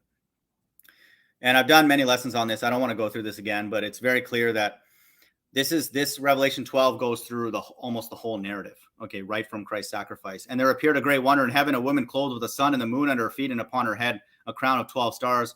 And she, being with child, cried, travailing in birth and pain to be delivered. And there another wonder in heaven, and behold, a great red dragon having 7 heads and 10 horns and 7 crowns upon his head. And so that's talking about the power structure that was there on the time of Christ, and then how in the last days that's resurrected, and reincarnated for the one world government. Okay.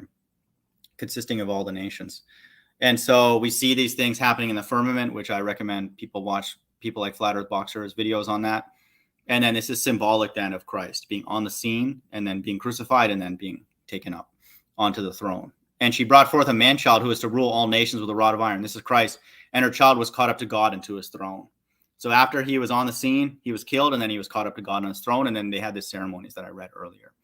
So it's kind of like just the way the Bible is. It's not in order at this point. Okay. Because this has already happened. Revelation 12. And the woman fled into the wilderness, where she had a place prepared for God, and they should feed her 1,260 days, talking about the elect. Okay. And so they're going to be in a metaphoric wilderness. Okay. In majority of them are in America. And so this is the first half of the 7 years of the tribulation. Okay. The 42 months. And then the second half of it is what I just read in Revelation 11. That's the final 7-year period. So this period of 3.5 years, 1,260 days, is the beginning of the tribulation. And then the second half is the great tribulation. And then after that is the wrath of God. Okay. And so this is, this has to end anytime soon. Okay. So we're at the end of this kind of time period, because we know that because of this. And the great dragon was cast out, that old serpent called the devil and Satan, which deceiveth the whole world. He was cast out on the earth, and his angels were cast out with him. And so that's happened already. We know that because we're not deceived anymore. So we have to know now that that's done now because we're not deceived. Okay. And so that was undone by the flat earth, and then that this earth is hell, and then all the many other, teachings that we know now. So there's symbolic language here that gives us, reason to believe that as well. Verse 16, and the earth helped the woman, which again is symbolic of the elect. And the earth opened her mouth and swallowed up the flood, which the dragon cast out of his mouth. So the earth helped the woman, the earth itself. We know because of the physical earth that we live on and the fact that it's hell, that we can't be deceived anymore. So any like spewing out of lies and all that from this dragon, we don't believe it. Because unless somebody teaches that the earth is flat and stationary and that this earth is hell. And there's only like one other person literally that teaches that. And that's End Times Teacher. And he believes he's the fulfillment of Revelation 11. It's funny every time I say it. So he's dismissed. And so me personally, I can't be deceived anymore. So that's proof that this is already over. Okay. And so, and the dragon was wroth with the woman and went to make war with the remnant of her seed.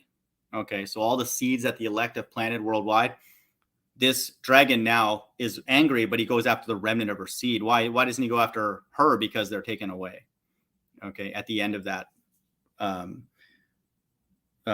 period. Okay. Of 1260 days. And then begins the Great Tribulation. Okay. And so that's why that language is used, and went to make war with the remnant of her seed, which keep the commandments of God and have the testimony of Jesus. So they're going to give up their life, for that. And they'll be part of the mixed multitude. So now we have Revelation 13. It's a very famous chapter.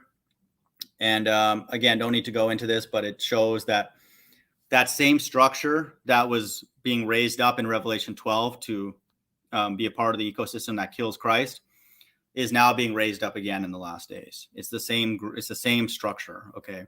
And so that's why it says, and I stood upon the sand of the sea and saw a beast rise up out of the sea, having 7 heads and 10 horns, and upon his horns 10 crowns, and upon the heads the name of blasphemy. So it looks like, quote unquote, underwater, under the earth, there is like a habitation of souls that wait for God's judgment, and then he calls them up. Okay. And we're going to read later, the sea gave up the dead which were in it. And then we get that language here. And I stood upon the sand of the sea and saw a beast rise up out of the sea. So these are all the souls being called up. Okay. God gives them their judgment, and then he puts them in. He says, go do this. Okay. And so this one world power structure here is being called up in the last days to do what is written here.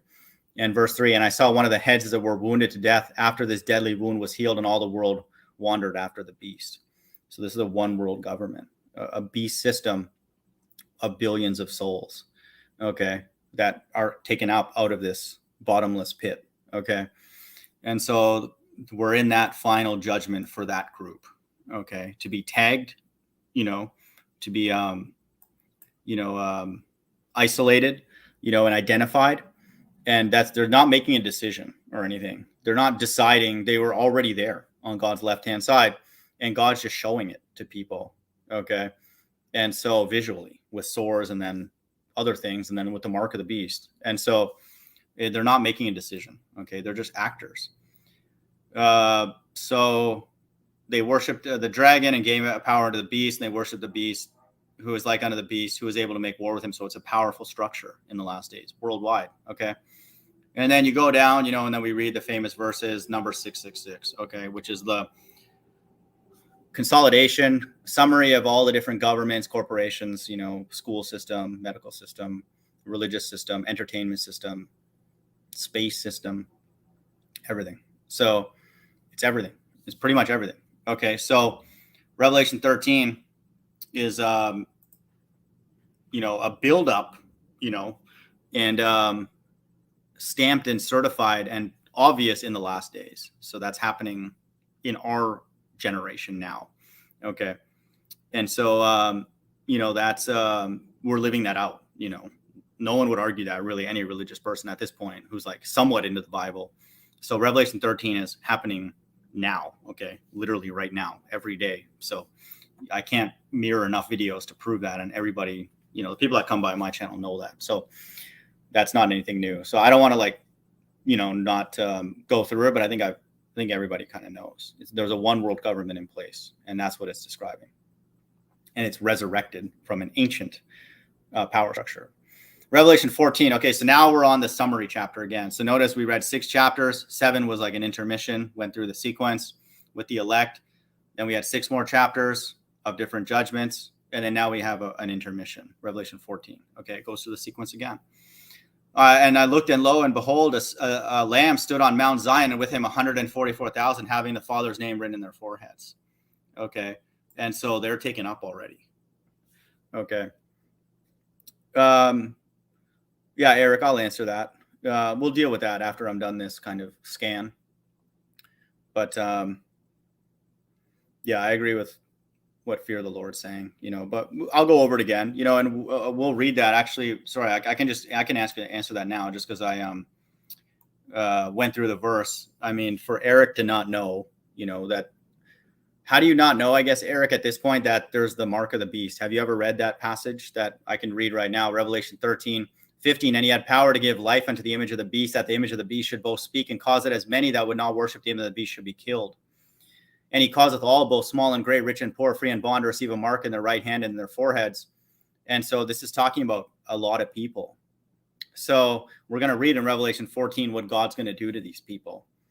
And so you don't think that he hates them? He's going to burn them with fire. Okay. So what are you talking about? I don't know what you're like. Are you kidding me? You can be new to my channel, which is totally fine, but are you new to the Bible? Okay. Like, how do you not know that there's a prophecy called the mark of the beast? Okay, where God identifies his left-hand side, which is what it is, and then he puts swords on them and he burns them with fire.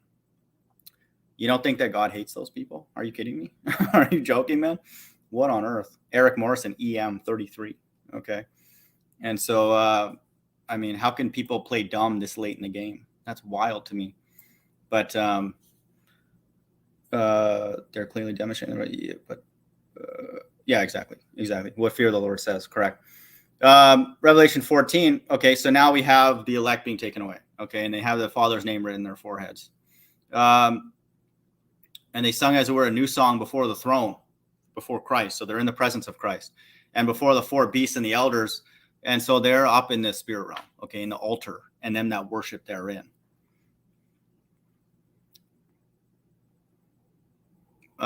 These are they which were not defiled with women, for they are virgins. These are they which follow the Lamb whithersoever he goeth. So if Christ is in the sky, he follows them. They follow him. Okay, in the sky. Salvation. Being the first fruits unto God and to the Lamb. All right, Eric, just hold your questions till then, but that's stupid, man. That's a ridiculous response. He's burning them with fire, man. And what difference does it make whether he hates their ways or he hates them? They're destroyed now, body and soul. So who cares? Okay, whatever. Fine, he hates their works. Okay, but he incinerated them, which we're about to read right here. So just relax, man. Just listen. Okay. Listen and learn. And let me get my understanding out, and then you can ask your questions. Verse 5, and in their mouth was found no guile, for they are without fault before the throne of God. Okay. So now this is salvation for the elect. Now what happens after that? And I saw another angel fly in the midst of heaven, having the everlasting gospel, to preach to them that dwell on the earth, and to every nation and kindred and tongue and people. And they're going to be preaching the gospel like this, and saying with a loud voice, fear God and give glory to him, for the hour of his judgment is come, and to worship him that made heaven and the earth and the sea and the fountains of water. This is the hour of temptation, the hour of judgment, which the elect are exempt from. Notice how the Bible's saying the exact same thing for over and over again. So they're going to be preaching the gospel, during that time. And this is the time of the 2 witnesses, because when the elect are taken away, the 2 witnesses are brought here, according to Acts 1:10-11. So they're going to be the ones preaching the gospel. It's going to be in the sky. Okay. It's not by man. They're not able to, because everybody on earth except the elect are liars or actors. Now, so after the gospel is preached, then America gets judged and destroyed. That's what we read here. And there followed another angel saying, Babylon is fallen, the great city, because she made all nations drink of the wine of the wrath of her fornication. And the 3rd angel followed them, saying with a loud voice, if any man worship the beast in his image and receive his mark in his forehead and in his hand, the same shall drink of the wine of the wrath of God, which is poured out without mixture into the cup of his indignation, which is a righteous anger. So he's definitely angry. And he shall be tormented with fire and brimstone in the presence of the holy angels, the presence of the Lamb. So after America is destroyed, Christ returns with his elect. Okay. 1 Thessalonians 3:13. And then they have this battle in the Middle East, which is not really a battle. He's just burning up everything, just killing everybody, except the remnant. 1 Thessalonians 3:13, to the end he may establish your hearts unblameable in holiness before God, even our Father, at the coming of our Lord Jesus Christ with all of his saints.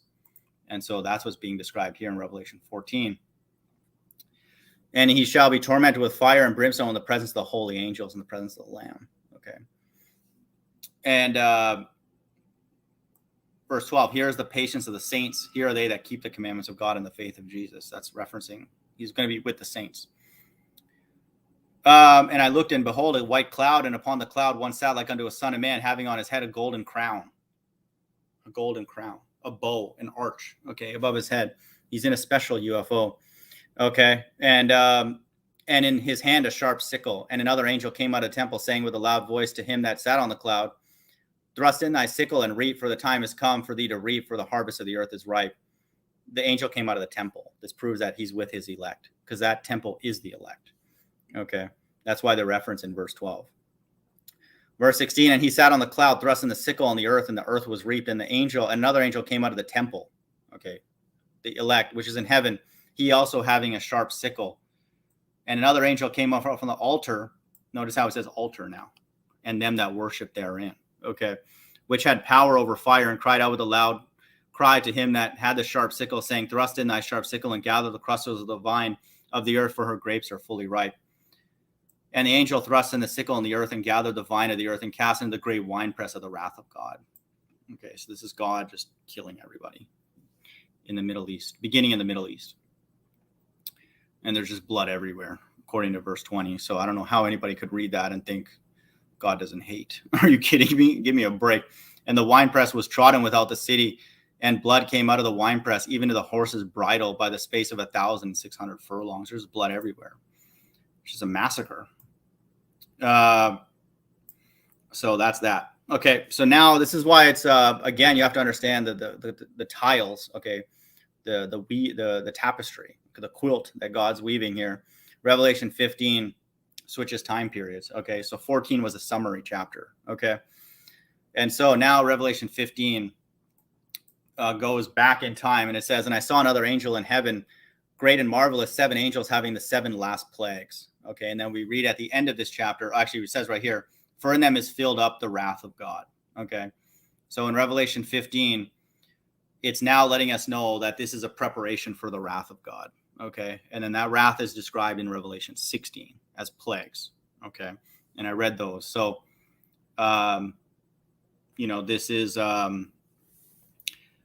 about to happen, I believe very, very soon. And again, lifting of the mask mandate could be preparation for this, like I was hypothesizing earlier, because the very first plague involves the mark of the beast. So this cannot happen until the mark of the beast is out. So again, I went through that earlier, but this is now God tormenting the earth after the elect are taken away. For I heard another great voice out of the temple saying, out of the temple. So that's talking about, the elect. And so, they're already taken away. And so it's possible, very likely, I would say, that the elect are part of preaching the gospel, because they're taken away already. They're the angels that are preaching the gospel, and then they're the angels that are involved in this too. So, because that language, the temple, refers to them. But again, that's not necessary to necessarily know that, I guess. But ultimately, they're righteous entities that are doing this. Okay, in Revelation 16. So I won't go through that again, but that's. I believe we're on the precipice of that right now. Revelation 16 has not occurred yet, not a single word of it, just like Revelation 11 has not occurred yet. And so that's that. Now the nice thing I would say about Revelation is that it starts becoming a little bit more sequential. So after Revelation 16 is the wrath of God, okay, the plagues, and then Revelation 17 and 18 describe America, or Mystery Babylon. And so after the 1260-day period of the 2 witnesses, okay, they're taken away after the system kills them. And then God puts it in the hearts of the other nations to burn America. So after 16 comes 17 and 18. Okay. And so, that's why it literally says, and there came one of the 7 angels, which had the 7 vials, and talked with me, saying unto me, so it's like sequential. It's like one of those 7 angels said, okay, here, let's talk about this next thing. Saying unto me, come hither, I'll show unto thee the judgment of the great whore that sitteth upon many waters. So it describes the whore, and then it talks about burning it. Okay. And so this is clearly talking about America. And so For God hath put in, I'll read verse 16, and the 10 horns which thou sawest upon the beast, these shall hate the whore, and shall make her desolate and naked, and shall eat her flesh and burn her with fire. For God has put in their hearts to fulfill his will, and to agree and to give their kingdom unto the beast until the words of God shall be fulfilled. And so God's burning this place. So that's Revelation 17:18. Okay, happens right after Revelation 16, which is a sister chapter of Revelation 11. So 11 and 16 think of those as one. When you read 11 and 16, it's the same thing. Okay, they go in parallel perfectly, and they end with a great earthquake, and hail. And so then after that, you have 16 and 17. Or sorry, then you have 17 and 18. And then we'll read 19 here. And after these things, okay, I heard a great voice of much people in heaven saying, Alleluia, salvation and glory and honor and power unto our God. For true and righteous are his judgments, for he hath judged the great whore, which did corrupt the earth with her fornication, and avenged the blood of the servants at her hand. And so they're seeing America being burned. Bam. Okay. And so, this now this describes the wrath of God when Christ returns with the saints. Okay. And so, that's what the Bible teaches. At this point, we're just waiting to see whether it happens or not. And so, you can go on and read the rest of Revelation 19 on your own. But right after America is destroyed, Christ is going to reappear in the Middle East with his saints, like I read in 1 Thessalonians 3:13, for this 30-day battle in the Middle East. And I know it's 30 days because of this verse. Zechariah 11:8, 3 shepherds also I cut off in 1 month, and my soul loathed them, and their soul abhorred me. And so that 3 shepherds is the precept for that is in Revelation 16 with the 3 frogs. Okay, Revelation 16:13, and I saw 3 unclean spirits like frogs come out of the mouth of the dragon, out of the mouth of the beast, and out of the mouth of the false prophet. And so all those structures, the dragon, the beast system, and the mouth of the false prophet, all of them are the 3 unclean spirits. Okay. And those are the 3 shepherds over the earth. The earth is given into the hand of the wicked. It's given over to a dragon, a beast, and a false prophet. So all of them he's just destroying, burning it. Okay. That's his left-hand side. And so that's the precept for, the duration of the wrath. Okay. The Armageddon. It's fairly quick. That's why the Bible says he's going to make a speedy riddance of all them that dwell in the land.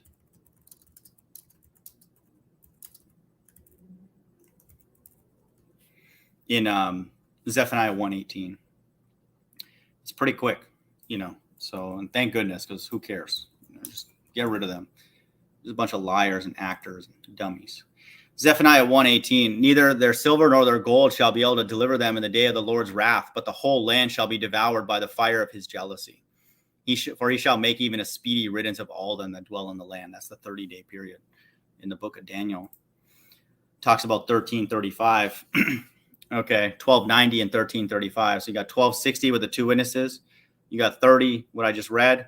You got 45 days for the miracles and the remnant. And that's in 2nd Ezra. So take a look at that. So Revelation 19 again goes into this battle in Armageddon.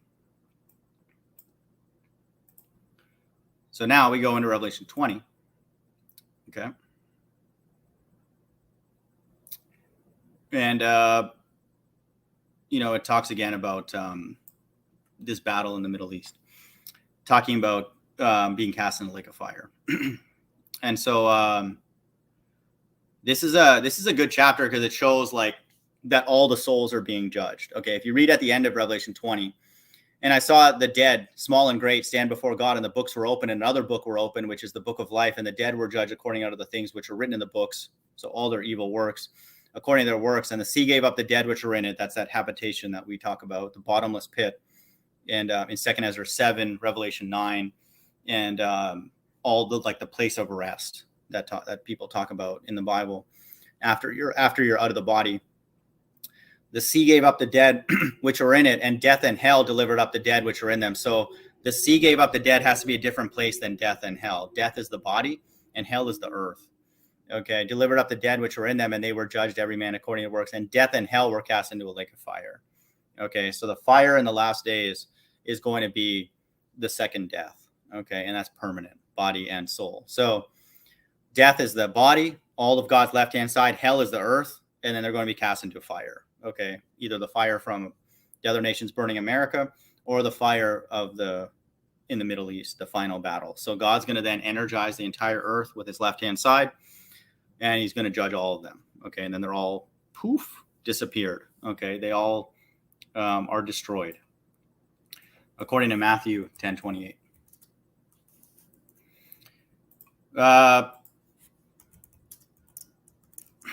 So that's what God's doing. He's stirring all this up. He's giving a place for all these spirits to be housed in a body somewhere on earth to burn them. Matthew 10:28, and fear not them which kill the body, but are not able to kill the soul, but rather fear him which is the Most High, which is able to destroy both soul and body in hell, which is this realm. Okay, this physical earth realm. And so that's what he's doing. He's destroying both soul and body here in Revelation 20. Okay. And the confusing thing, I would say, not really confusing because we understand, but just be aware the 1,000 years in Revelation 20 verse 6 and Revelation 20 verse 7 are two different things. And so you have to have that understanding. Revelation 20 verse 6, blessed and holy is he that hath part in the first resurrection. On such the second death has no power. This is the elect, for they shall be priests of God and of Christ and shall reign with him 1,000 years. That's the millennial reign, okay, on earth. Verse 7, and when the 1,000 years are expired, Satan shall be loosed out of his prison. That's in the past. Okay, so people get those confused. They think, oh no, Christ is going to reign for 1,000 years, and then there's going to be this battle of Gog and Magog. So that's like for people who don't have understanding. So there's no way you're going to elect are going to rule with Christ for 1,000 years and then be like, hey, you know what? 1,000 years kind of boring. You know, let's go and have a fight now and just burn everybody. That doesn't make sense. Okay, that 1,000-year reign with Christ is the kingdom on earth. Okay, where the earth is going to be run with righteousness. Okay. And there's no more fighting or, you know, burning people and all that kind of stuff. So that's why the Bible is confusing on purpose, because people are going to read that and just assume that it's like sequential, but it's not in this case. And so at verse 7, and when the 1,000 years were expired, Satan shall be loosed out of his prison. That's happened already. Okay. According to Revelation 9:11, the angel of the bottomless pit. Okay. And they're going to go out to deceive the nations, which we read in Revelation 12. Okay. And so they're all gathering everybody together for this battle in the Middle East. Okay. That's their ultimate goal, is to meet God and then fight against him and see who wins. Okay. And then they lose miserably. Okay. Like it says here, and fire came down from God out of heaven and devoured them. So it's just like, it's a speedy riddance. It's just a joke. Get rid of it. Get rid of them. So just, that's the trick. Okay. In Revelation 20, just be aware of that. So, now we have the summary chapter. Okay. Remember, we have 6 chapters gone by, and now we're at the summary.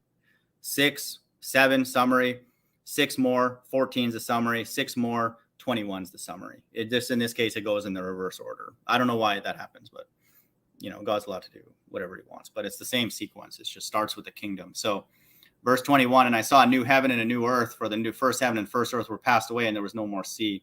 And I, John, saw the holy city, New Jerusalem, coming down from God out of heaven. This is the elect, prepared as a bride adorned for her husband. Okay. And so we know that it's them. And so, you know, it goes into detail about that. But the fearful, unbelieving, abominable murderers and all that, they're already taken care of. So they're already dead. So they're not a part of any of this. Okay. So again, more description of the kingdom. Having the glory of God, her light was unto a stone most precious, even like jasper stone, clear as crystal, and all that. 12 foundations, and in them were the names of the 12 apostles. And so they're going to be the gates, you know, 12 by 12,000. Goes in to describe them. The 12 gates were 12 pearls. Every several gates was of 1 pearl. And all that. And then I saw no temple therein, for the Lord God Almighty and the Lamb are the temple of it.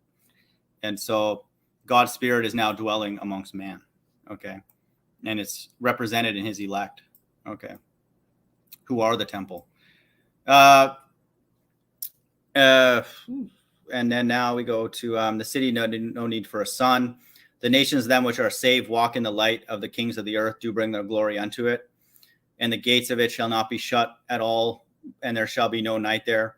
And so the reason it goes in the other order is if you read 27, it talks about them defileth or worketh abominations. Okay. which is God's left-hand side, or maketh a lie, but they are written in the Lamb's book of life. So it talks about evil. Then in a couple verses up, it talks about in 24 for 44, God's elect talks about salvation. And then it talks about the kingdom. So it's a little bit coded, but just know that it's going in the reverse order. It's talking about the kingdom, salvation, and then evil. But if you read it from the bottom up, it's evil, salvation, and then the kingdom.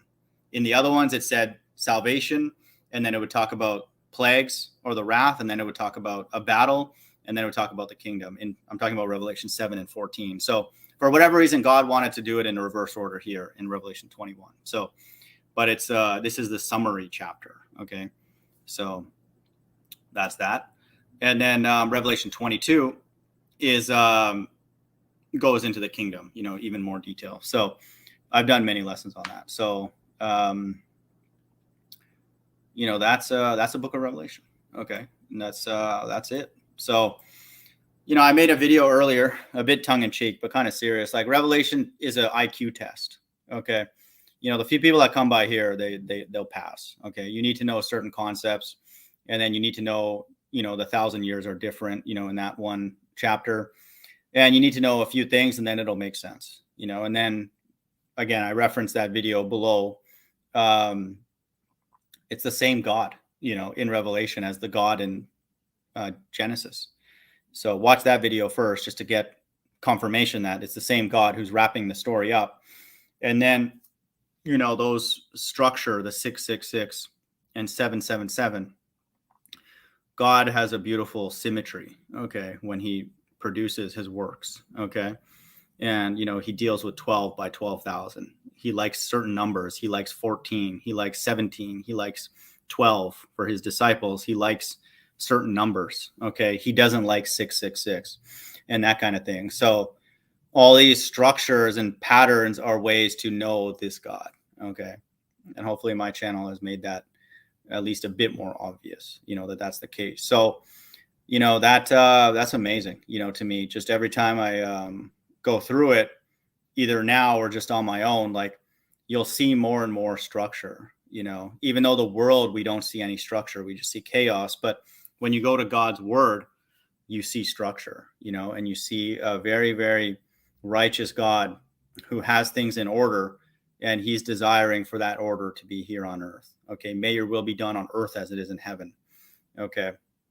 And so the order and the structure that's happening in the heavens, we want that order and structure here on earth. That's what we read in Revelation 11 with the translation and kingdom. So that's what we're longing for. Okay. All of creation's longing for that. So that's the deal. If anybody has questions, they can, leave it in the chat, or, if you're not a troll and trying to do anything crazy, you can join, no pressure if you don't want to, but just if you want to ask them more directly, or if it's not easy to ask in the chat, whatever you want to do.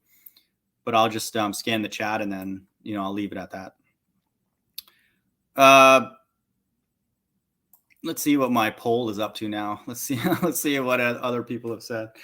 Because I'm a man for the people, man. I just want to do what the people ask. So let's take a look.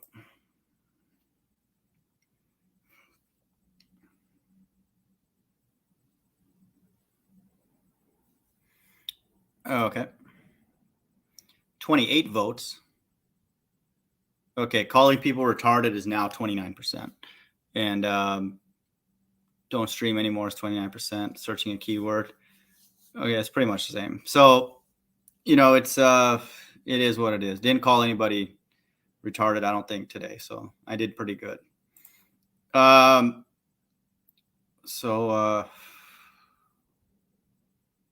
Yeah, it's a good video, LOP. The only thing that's changed from that is what the mark of the beast is. But the understanding and all that is exactly what I just did here. So, pretty much what you got here was a good summary of that, and then so I did the long one, which is like an hour and a half. And then I did a shorter one, like kind of like a bit, less detailed than this, but then, and I did a minute long one if you just want a quick understanding. And then once you take that template to the Bible, the whole Bible makes sense, because that sequence is being reaffirmed everywhere. And I've proven that on my backup channel and here. So,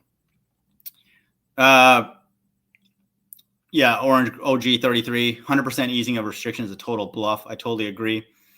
It's just, it's just a way to like pulsate the system, give people a break, and then push it more. We are in the calm before the storm. It's going to get real bad very soon. I agree. And it's the days of Noah. It's like we're being lulled into like a form of complacency that, we know things are going to get really, really bad. And I think even the average person knows that as well. Rob, good to see you, man. Welcome. LLP, I remember the UFO scene from The Life of Brian. It's been ages since I've seen that movie. I might watch that, if it has like end time symbolism. Galapagos, good to see you, buddy. DJ Spin, what's up, man?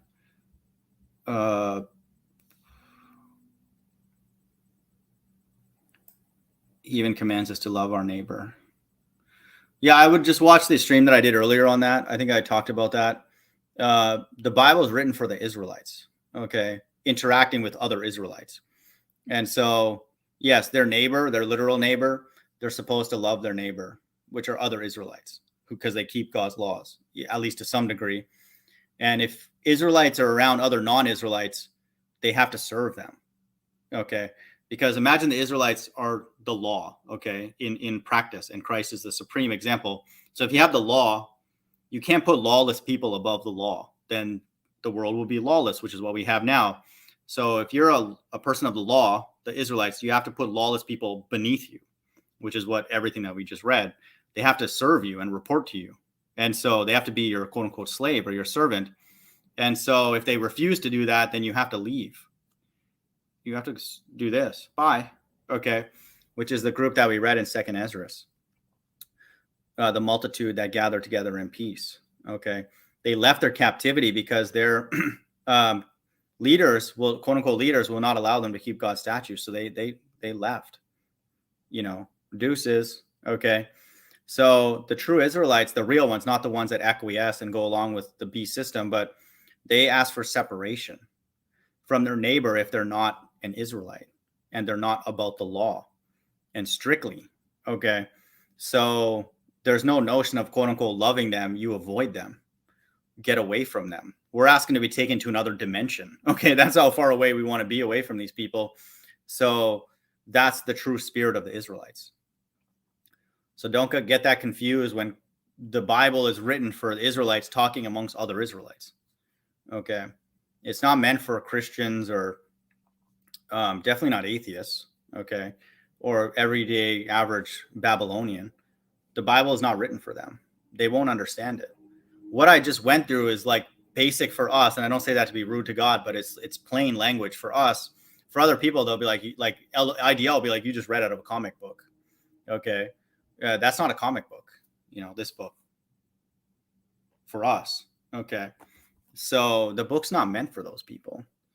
We're not supposed to love or hate them or whatever. We're supposed to avoid them. Okay. The Bible says, come out of her, my people. Don't be partakers of her sins. So we love them by getting away from them. Okay. Then they'll maybe get the hint like, hey, why are those people leaving? Like, why don't they want to be here around us? Because you're disgusting. Okay. And so they'll get the hint. Okay. After the elect are taken away, after the mixed multitude are taken away, they'll be like, oh, they didn't really want to be here. No, we don't. Okay. Not at all. And so that's our form of quote unquote loving our neighbor by getting the hell away from them. It even says, love your enemies, do good on them that hate you. Maybe you should think about the world's whatever. Well, just read the Bible, dude. Eric, EM33, Eric Morrison. Read the Bible, man. So I went through Revelation. You're going to get that same narrative everywhere. You're going to get a God who's angry because he sees evil, and he sees that evil corrupting his people that he deems precious. Okay. And then they have the nerve to kill him once, which is one thing. And they have the nerve to try and kill him again when he returns. Okay. And then kill his 2 witnesses, which are his 2 precious prophets. So that's a vile, disgusting earth. Okay. And so we just have to align ourselves with God. Okay. Because I take his side, I got nothing to lose and everything to gain. So, if it's not true, it's not true. We had a false hope, but if it is, then, we're on the right team because he's going to destroy a lot of people. And we look forward to that. So appreciate everybody coming by, and if you have questions, you can email me or whatever. Just I kind of did that poll a little bit tongue in cheek, but I appreciate Creation Bear giving me that idea, planting that seed, because I may not have done this live stream otherwise. But just for me personally, it was good to go through it, at a bird's eye view, just to get a greater appreciation for one that I would say I already have, and the few people that come by here, of the structure of the Bible, how elegant it is. Elegant is a term that's used in mathematics when you have a solution that just like fits perfect. You're like, wow, man, that's like, it's almost like it was meant to be there. It's the same with the Bible. It's a very elegant structure. The 66 books, the Apocrypha, when you add it in, the 7 days of creation mirroring the 7 plagues in Revelation 16, it's the same God. Okay. And then, we're anxious for him to reveal himself through his son. Hope everyone's doing well.